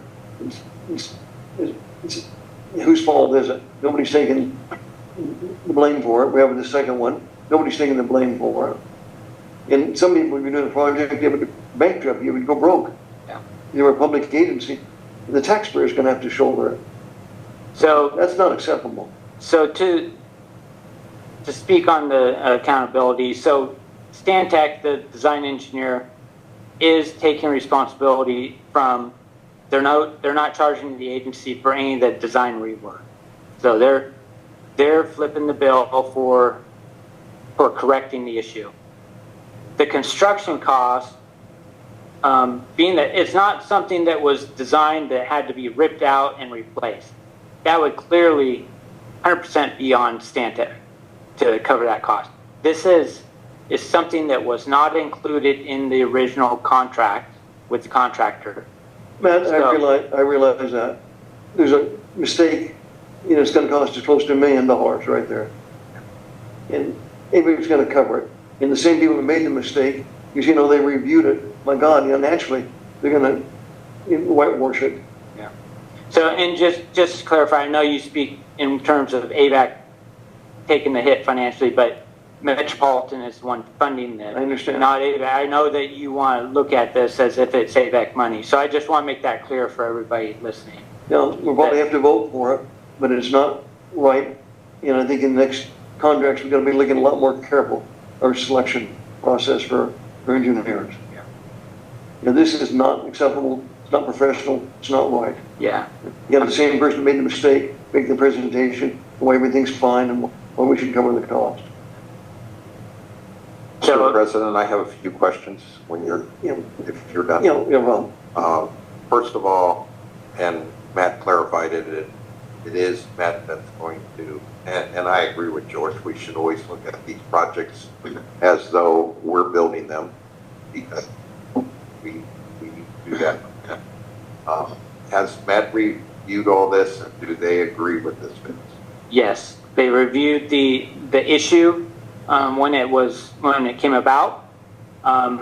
We've been Justin and I have been in close contact with their team on the remedy, and they have bought into both the design to make the repair and the cost.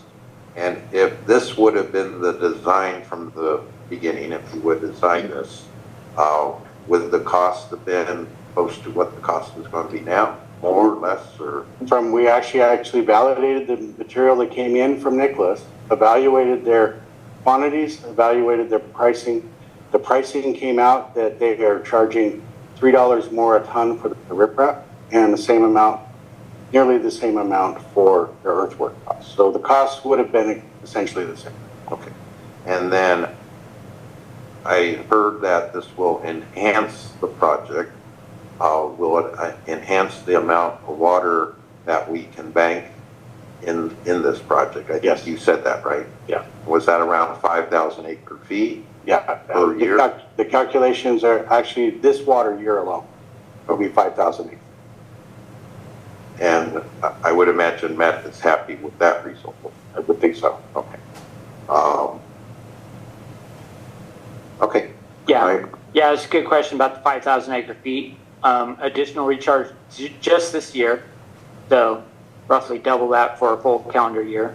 And then looking forward to every year thereafter. So the way Matt looked at the cost of this for this year, why the urgency to try to get it repaired is that the cost of that additional the value of that 5,000 acre feet is only about $150 per acre foot to them for additional stored water.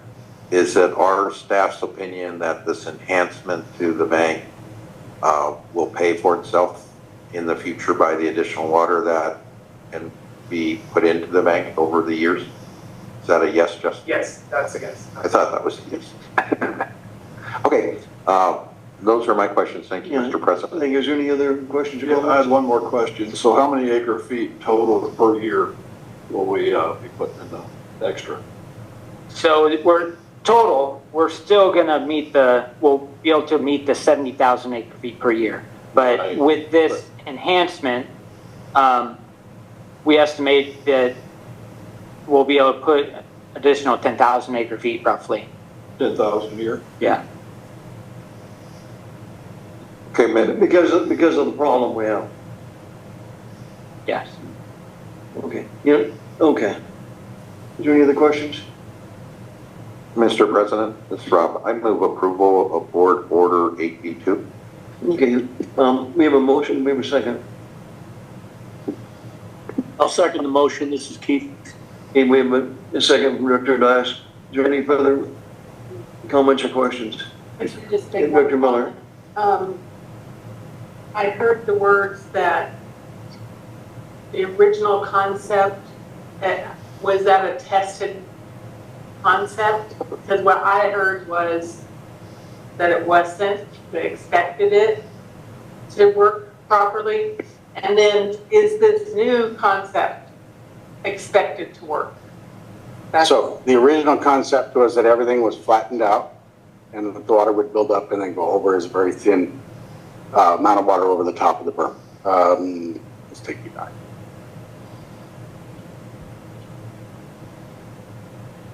So the original concept, if you can see the little dashed blue line right above where it says bench profile, that was what was expected to come out.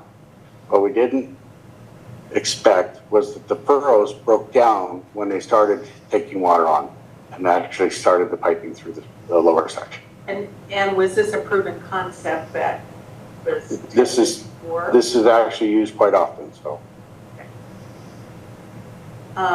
Considering I'm an old flood control engineer that used to work for Royal Engineering at one time, so this is the kind of facilities that we would actually be designing when we did basins. Okay, and this is high confidence? High confidence? Is that what you want to use? Yes, this is actually tried and true irrigation all over the place. The riprap is self-healing, and it's also very easy to construct and keep maintained. What's that term, self-healing? Self-healing, so if it wants to move a little bit, it's not going to move out, it's just going to move into place and then become harder. Yeah, and adjust as water goes over. Okay. And that's what's expected when you use a riprap type of a liner. Okay, thank you. Any other questions? I had one more question, Joe. So we won't be doing this again. This will be the the only person that would know any better would be God himself, but as far as I know, this would be the last we have to do with this. Good. And Nicholas is gonna repair that area. Yes. In this cost. Yes. It's all in, this is all in for Nicholas to do this construction of these basins. Thank you. Yeah, but yes. Just, comments on this, but we would do more due diligence if we're going to get our vehicle overhauled. And remember, the same person that caused the problem, thinking they can resolve the problem. And I don't agree with that. I'm going to vote for it because we have no other choice. But we're looking at almost $1,900 for truck and trailer load of riprap. I mean, it's just it's not very little consideration for our taxpayers here. But we have no choice. And what we should have done, this is to staff, right there. Yeah, the board should have been aware of this some time ago to try to understand this. We should have went out and had a tour of the board that reviewed this. It's been much easier to understand what the problem was. We had two issues and trying to look at it on the images in the report. So we still need to do that. Understood. Mr. President, I call for the question. Okay, Madam Secretary? Gary Van Dam, Yes. Audrey Miller, Yes. Robert Paris, Yes. Keith Dias, Yes. Drew Mercy, Yes. George Lane. Yes. Motion carried. Yeah, thank you. Thank you. Justin, do you have anything further? Okay, thank you. Yes. Okay, we'll move on to the Water Projects Committee and Director Miller. We have two items. Yes, and we will turn Notice of that completion? over to John. Going to John. Going to John. Thank you. Okay, Holly's gonna have to help me out and advance these slides so I don't screw it up. So we bundled 7 asset replacement projects, put them out to bid. Sierra Construction got the bid, and they've all been completed. They've done very well. As you know, we withhold about 5% of the contract. It was about $650,000. So we're still holding about $32,678. And I have a few pictures just so the board can understand what the projects were, Holly. Okay, first one was Edwards Air Force Base. Originally, there was a pump station constructed out there, assuming that high demand on the north feeder, the pressure would be low, and we'd have to use this pump station to pump water to the base. These pumps have never been used. We run gravity through a different turnout at the base, and we actually have to break pressure for them to use it. So we thought, instead of having these pumps, why don't we remove a pump and just put a flow control valve in its place? That way we have redundancy. If our original turnout, something happens to it, we can still flow water and not be interrupted. So that was the first project. Next slide, Holly. Okay, next one is on 10th Street West. We have a couple of air release valves on the pipe that runs from Avenue N to Avenue O. And we developed a couple leaks over the years. So we had Sierra excavate, remove this old band clamp. This is AC pipe, so you can't weld to it, obviously. They removed these old clamps, they put new clamps on, ran piping over to the air release valves, and we're good for another 40 years. Next slide. Not your problem anymore. It could be, but hopefully not. So manholes raised to grade. Well, if you know anything about paving contractors, when they pave streets, if things aren't marked, they pave right over them. Even sometimes when they're marked, they pave right over them, which is what happened out on the, I believe the West Feeder, Dustin or Matt? Yeah. So they paved over some of our manholes, and so we had to raise them to grade. That's a county requirement. So they jackhammer it out. They raised it to grade. They pour concrete, and now they're accessible again. Next slide. Is that our problem or their problem? Well, you know what? It's always our problem because the asphalt contractor is long gone. And we've actually had, when they built the Walmart on 10th Street, we marked it, we put a new valve can on it, they took it out, threw it in the desert, and paved right over it. Oh my God. We tried to go after them, the contractor, it was Gall Brothers, I think, and they said, good luck. So. Or it was an accident? Yeah. We'll get stuff right into it. Yeah, so we just take care of the problem. What's the cost of doing that? Pardon me? What is the cost of bringing a manhole of rough grade in that situation? I don't know what the cost was on that individual project. I can get that for you, but I'm sure it's probably about $5,000 per manhole. So, is this occurring in the cities, in the county, all over? This would be 100. This would be, I don't know, 140. This would be within the county. That'd be a county. Yeah. And this is actually in Kern County. Kern County. Doesn't the county give an approval for? Doesn't the county pay for the repaving of these streets? If you have existing, they do pay for the repaving of the street. If you have an existing facility, it's your responsibility to raise the grade. They won't do it. If it's existing in the road. Yeah. Thank you. Okay. Next project, on the Quartz Hill Treatment Plant, we have utility lines that run water throughout the plant. And these were original 1976. You can see we replaced the 8-inch. This is the old 8-inch. We had Lyle's Construction replace it with galvanized piping. This is where it reduces down to 6-inch and goes down the hallway, or 4-inch, excuse me. This is the original 4-inch pipeline that is leaking in many places. We had Sierra Construction put Schedule 80 piping in its place, which is inert. It won't rust, it'll last forever. So that was a good project. This pipe takes water to our moss screen, so it's very critical that we have that in service. Next slide, Holly. This is the M8 60th Palm Ranch turnout. Right on the corner of M8 60th, the southeast corner.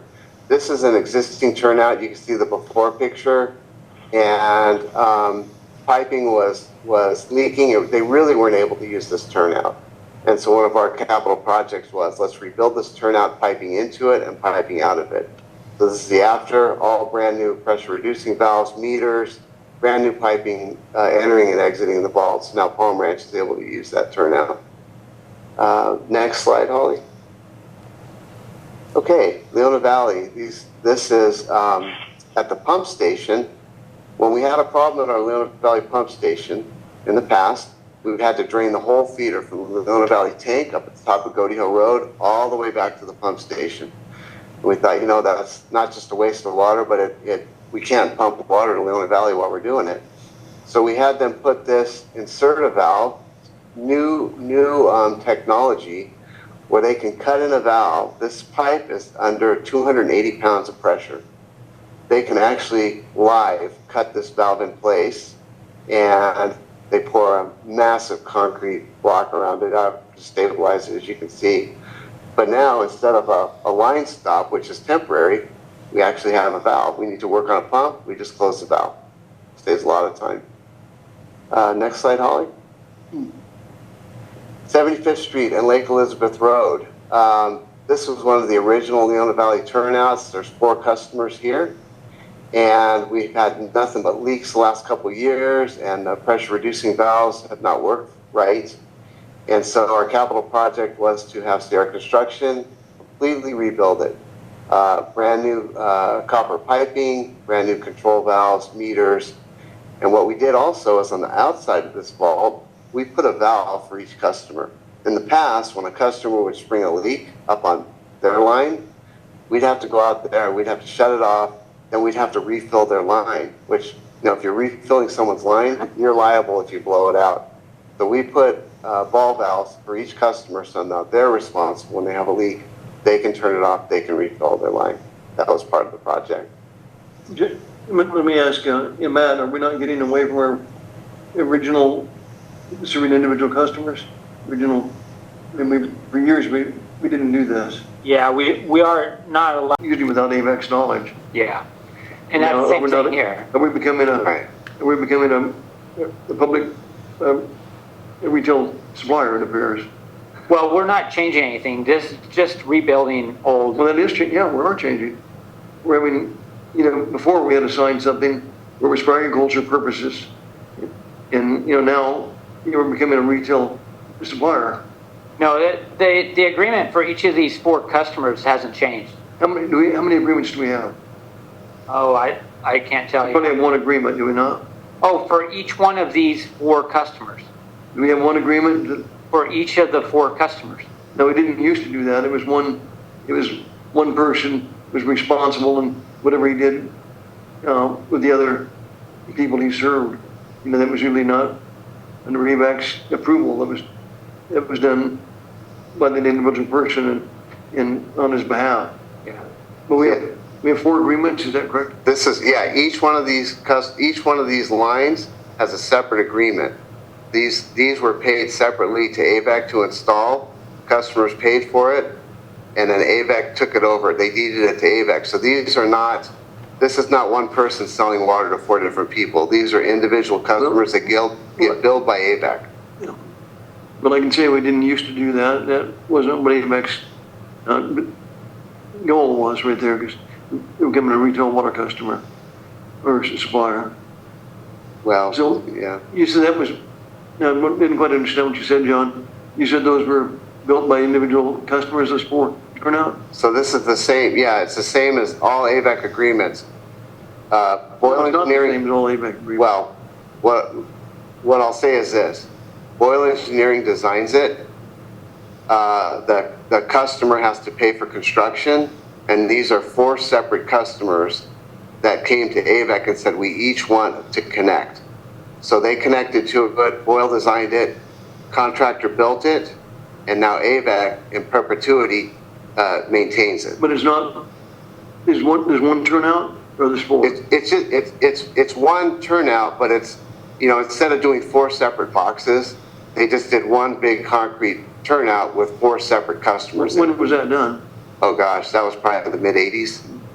I think it was '84 or '85.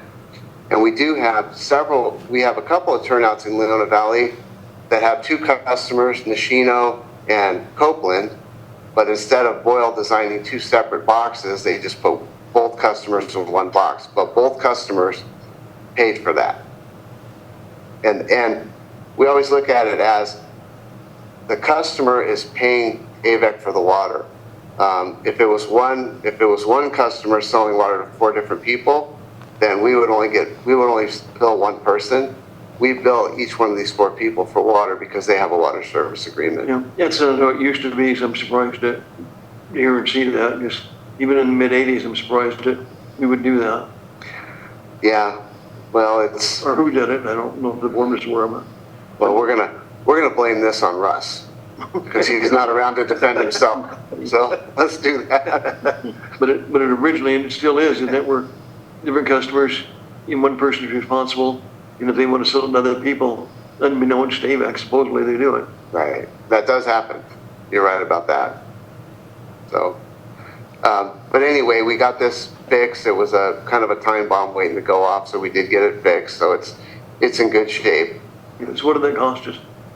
You know, again, I don't have the breakdown on each one of these projects. The total for all 7 projects was $650,000.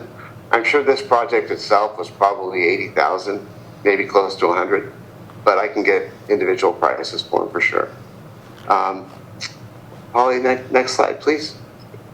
Okay, so because of the length of this meeting, I kind of rushed through it. So if you have questions, I'll be happy to ask. But the recommendation is that we release the retention to Sierra Construction in the amount of $32,678, and I think it's just in 30 days. Yeah, they'll file notice of completion, and in 30 days they'll get that $32,000. Okay, thank you. We have item number 8C1, page 90. I had one question. Sure. Yeah. On that Edwards well pump, did that save a bunch of electric since we're not running that motor? Well, I'd like to say it does, but since we've never run those motors because we've never had to, we're not saving any money.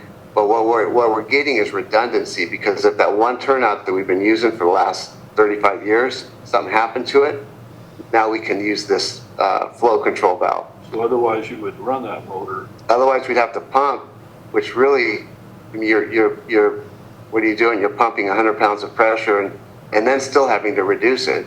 Right. So yeah, well, ultimately it would save. Good job. Thank you.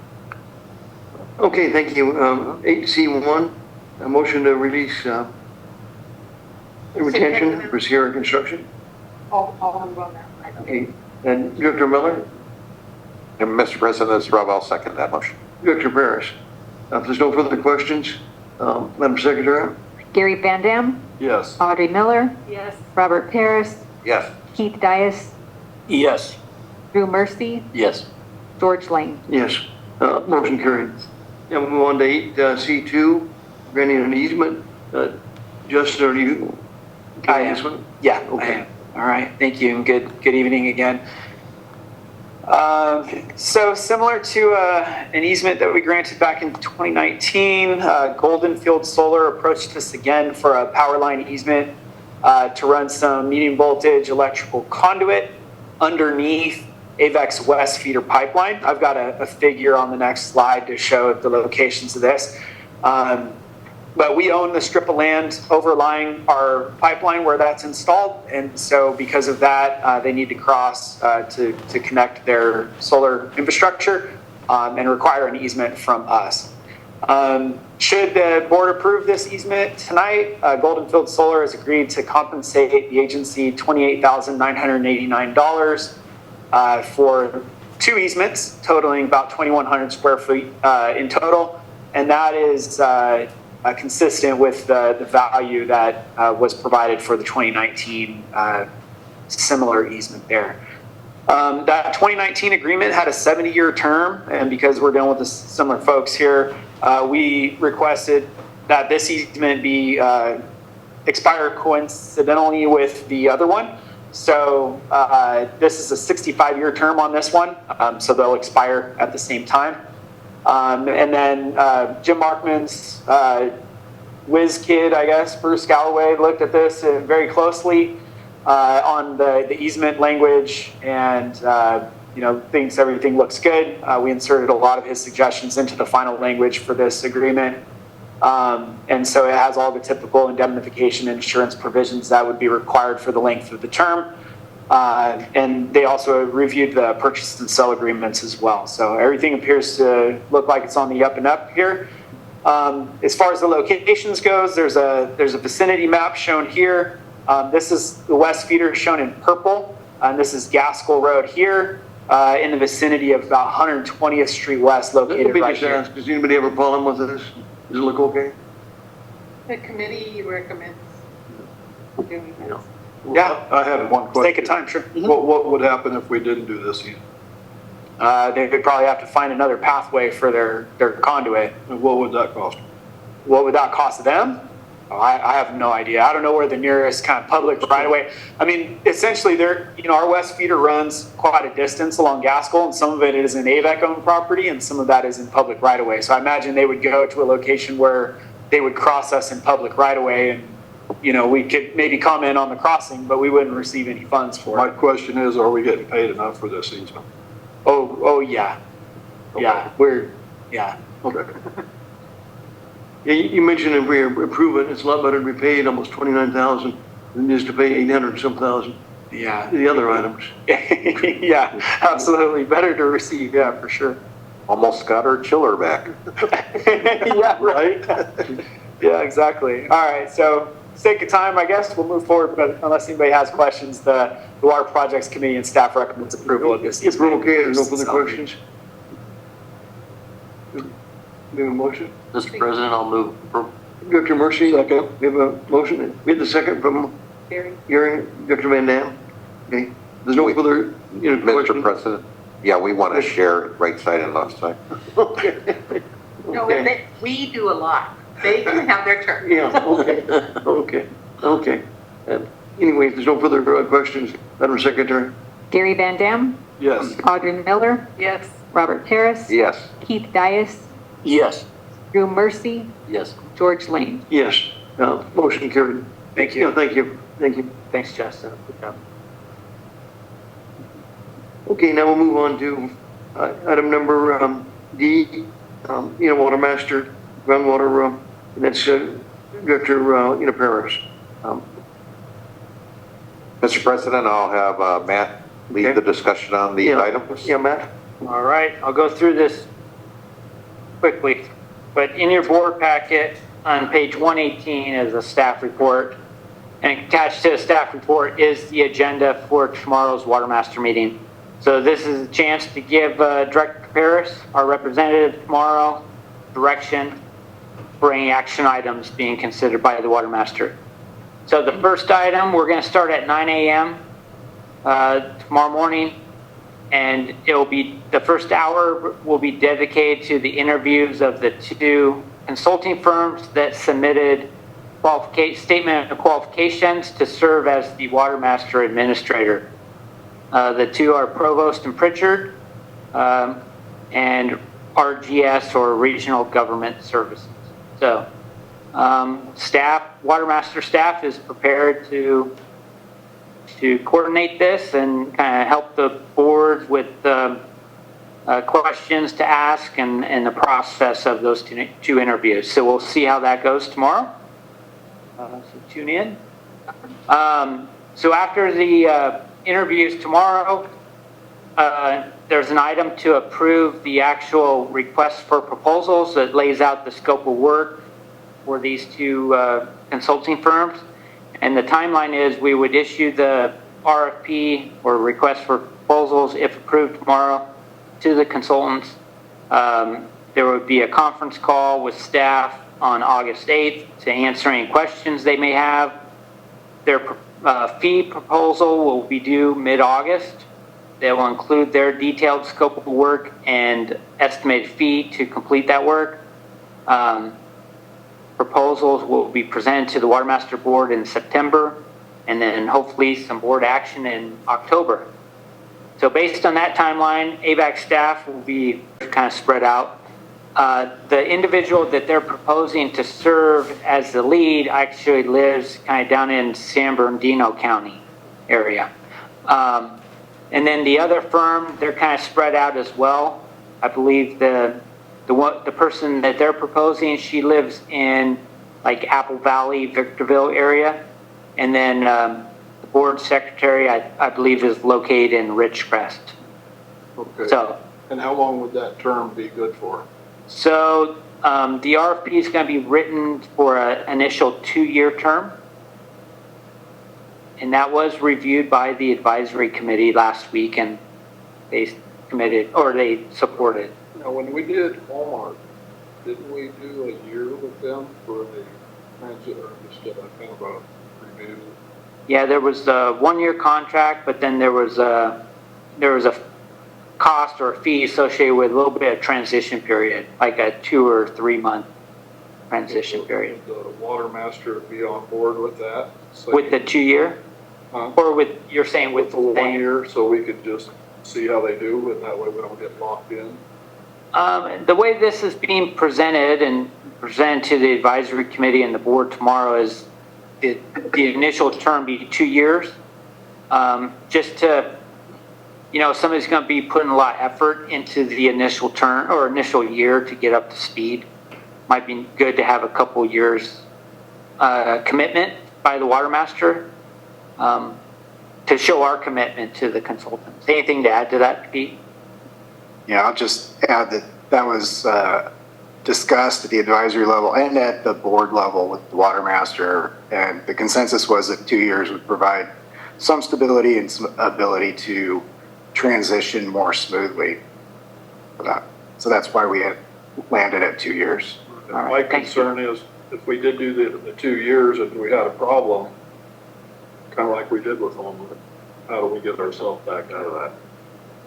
Well, the contractor will have a termination clause. So yeah, if you want to terminate early, there'll be the ability to do that. You okay with that, Jim? Yeah, as long as without cause. Yeah. Termination clause, and you don't have to pay some kind of severance. Yeah. To it. Right. Yeah. Okay. All right. Another item being discussed tomorrow is the approval of the annual report that covers calendar year 2023. So this is the 8th annual report for the Watermaster. It's prepared by the Watermaster engineer. It's required to be submitted to the courts by August 1st and also uploaded to DWR's website. AVAC staff has reviewed the annual report in detail. We provide some comments to the Watermaster engineer. The main thing that staff looks at is to make sure all the banked water supply, groundwater supplies, delivery to our customers over the past year is reported accurately. So that's the main thing we look at. You can see the cover of the annual report is going to have a sweet picture of the High Desert Water Bank at the bottom right. So that's kind of cool. Annual report includes some background introduction of the Water Master, the activities in 2023, the updated model revisions, monitoring of the safe yield components, and then what I think is the major part is the water accounting for public agencies and Exhibit 4 parties within the judgment to ensure that all the groundwater and stored water is reported accurately. And there's a number of appendices that is also included in the annual report. We've got some examples of a couple of exhibits coming up here. So the overall state of the basin, and this is highlighted in the annual report, is shows a response to the wet conditions that we saw in 2023 and the high volume of imported water that was delivered to the valley last year. So with the high allocation from the public agencies or state water contractors to our retail agencies, there was a decreased groundwater production because of high surface water use.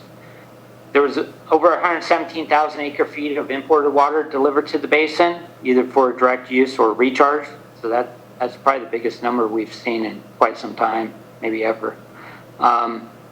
They've updated the model, and that's nearly complete. And water levels throughout the basin have either stabilized or the rate of decline has decreased from the prior 25 years. So that's good news. This is a snapshot of production since the annual production since the Water Master was formed in 2016. So you can see those first couple years, it was kind of status quo, and then we got into ramp down.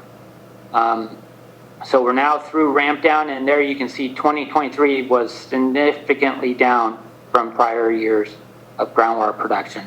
Well below the native safe yield of 82,300 acre feet. This is a pretty cool exhibit that Angel pulled out of the annual report, comparing last year to this year. The dark yellows and browns show a decrease in water level. The darker the color, the more significant the reduction in groundwater levels. And that was looking at spring of 2022 through spring of 2023 on the left. And in 2022, you know, we were still in the drought, so AVAC was pumping pretty hard at the west side water bank, and that's that darker color you see on the left side of the map. And you put that in comparison to the map on the right, the darker purples or blues show a rise in groundwater level.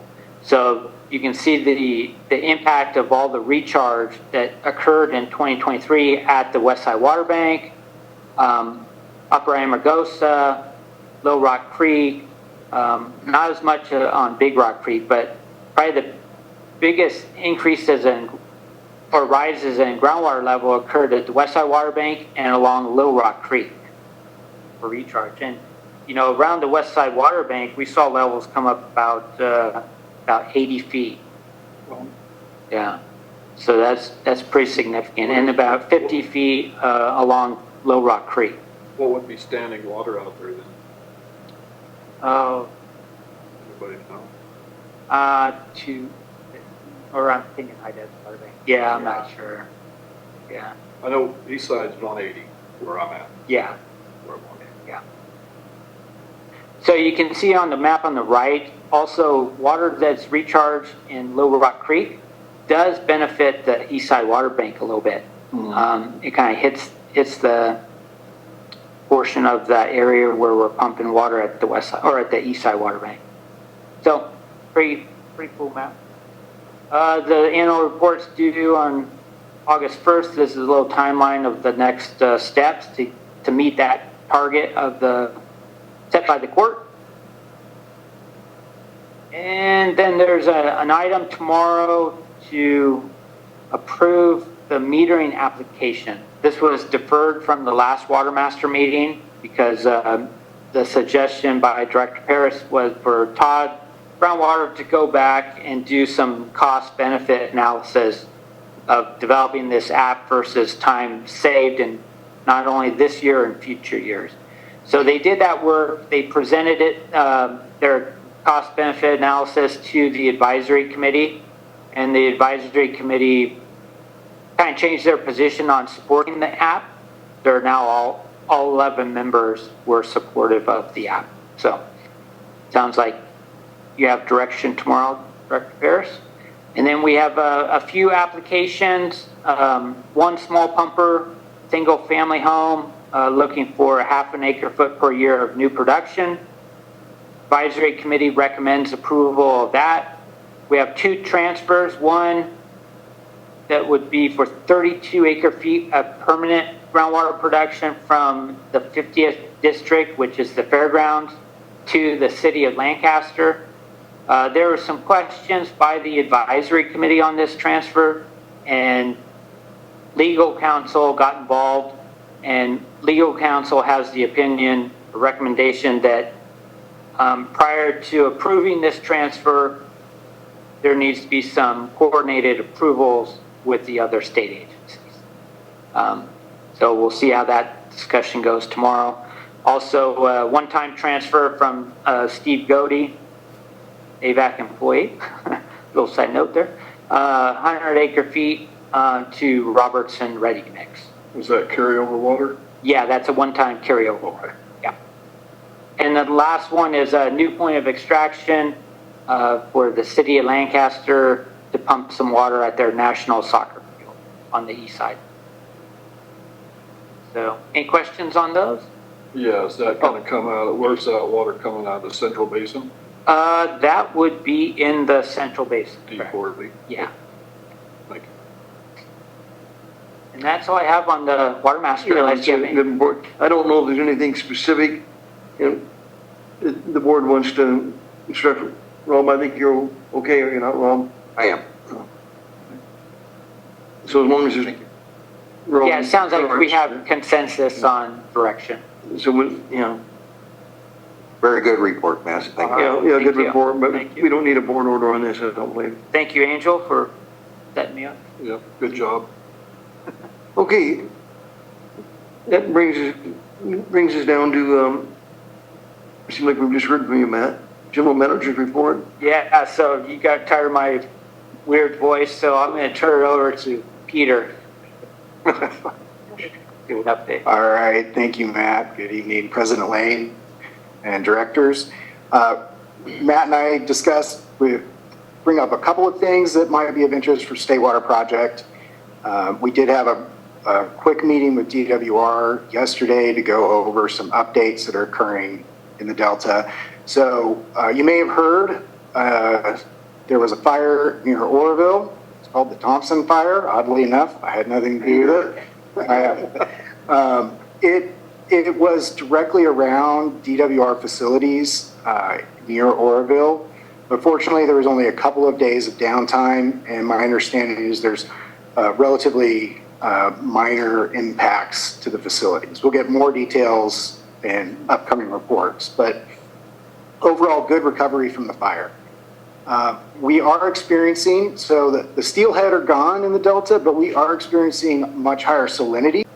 I don't know, we'll fix that problem. It would help, we would yield more exports in this scenario. Okay. On good news, we are set to hit the target storage for Oroville at the end of the year. 1.7 million acre feet is what they shoot to have in Oroville to have a stable year going into 2025. And they look on target for that. There is also a very small chance that if we have a wet fall, that we'll end up with a potential of spill in San Luis in December. So staff will keep an eye on that and make sure that we do what we can to minimize any risk of spill of our stored water in San Luis. And how much stored water will we have at San Luis in December? We're targeting 25,000 acre feet. That would be there in December? Yes.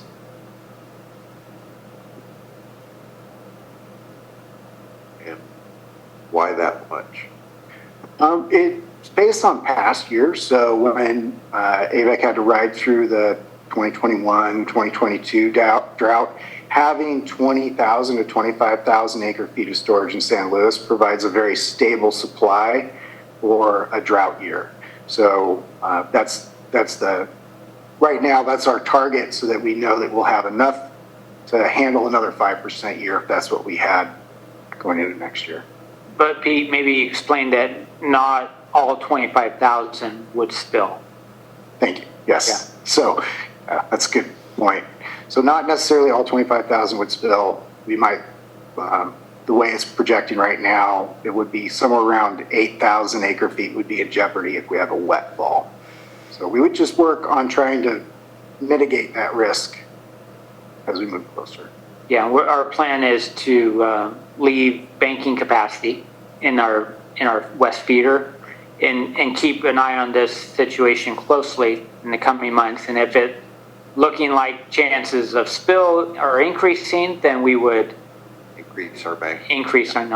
Have the option to increase our banking. And if we did have a spill, that would mean we have a lot of water in San Luis, which means we may have a higher allocation. Yeah, exactly. Balance out the, yep. Okay. Right. Thank you. Then we have an upcoming state water contractor or state water project committee meeting on August 5th, and we'll discuss the July state water contractor meetings with the committee at that time. Then what we wanted to do is bring up a new thing that I believe it was Director Miller suggested, which was talking about what are some of the advocacy points we have when we're up in Sacramento talking to state water contractors, Department of Water Resources, and other agencies. So I color-coded these. So the red ones are where I have to have some contentious conversations. Let me just wait 1 second and. Sure. Can that wait to another meeting? Absolutely. I mean, right now we've got our attorney who's going to be 3 hours going to be waiting for us. And I kind of hate to see that. And if the board agrees, to it, I wish we could just move on to our executive session. And in the future, if the board agrees, we might try to do something of a special board meeting or meet a little earlier, but we don't want to have our attorneys have some residents wait 3 hours.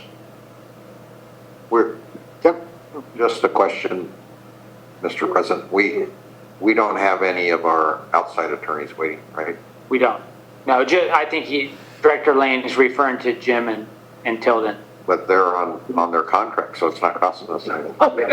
And we got 2 of them here. George, come on, take your time. I think Director. Whatever the board wants to do. Can we go into closed session and come back and finish and open? We can. I move through that. Yeah, we can defer this slide. This is not urgent. And that's pretty much the end of the GM report. We have, just our schedule and water master meeting tomorrow, special finance to go through the budget. I think Holly's trying to coordinate a special board meeting in early August to review the budget. So, what's your pleasure? We could go back to this slide, or we could. Are we done after this slide? Yeah. This is exciting stuff, George. Let's go ahead. Okay, I will be brief.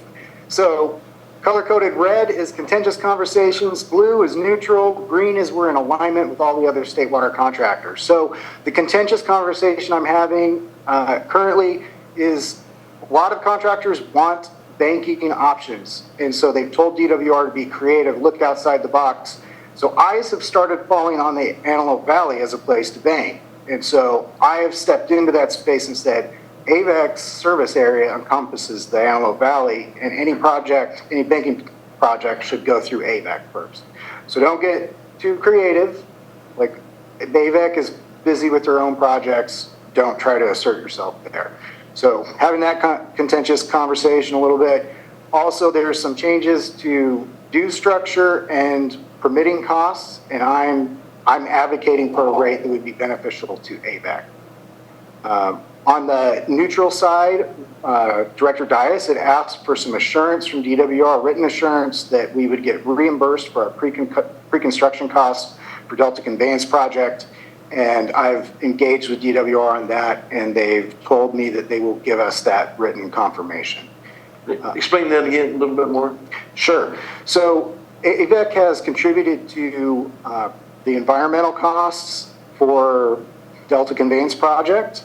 And as part of, once DWR moves forward with the project, if they bond for it, then all agencies who have contributed to the pre-construction costs have the ability to be reimbursed for all those pre-construction costs.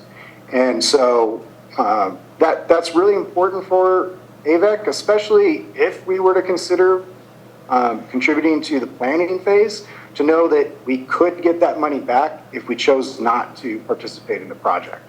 So getting that written assurance is something we want from DWR, and I'm actively pursuing that with them right now.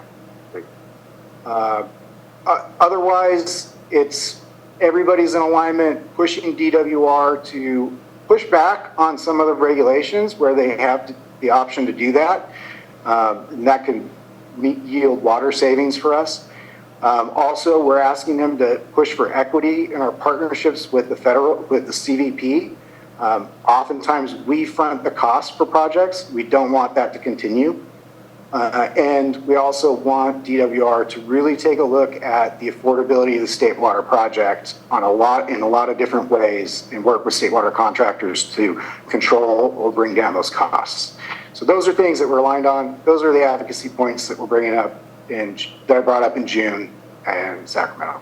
So that's. Okay, thank you. Is there any further questions? Okay, we'll move on to director's reports. Request for future agenda items? Yep. I have a report. It's going to take about a half hour. Should I? I'll do it next. Okay, thank you. Okay. There's no, that'll bring us down to attorney's reports. Okay. Request for future agenda items. Okay, a motion to go into executive. Mr. President, I move we go into closed session. Closed session. Second. Closed session. We have a motion and a second. Madam Secretary? Gary Van Dam, Yes. Audrey Miller, Yes. Robert Paris. Yes. Keith Dias, Yes. Drew Mercy, Yes. George Lane. Yes. Yeah, motion carried. We'll take a 5-minute break. at least 5 minutes.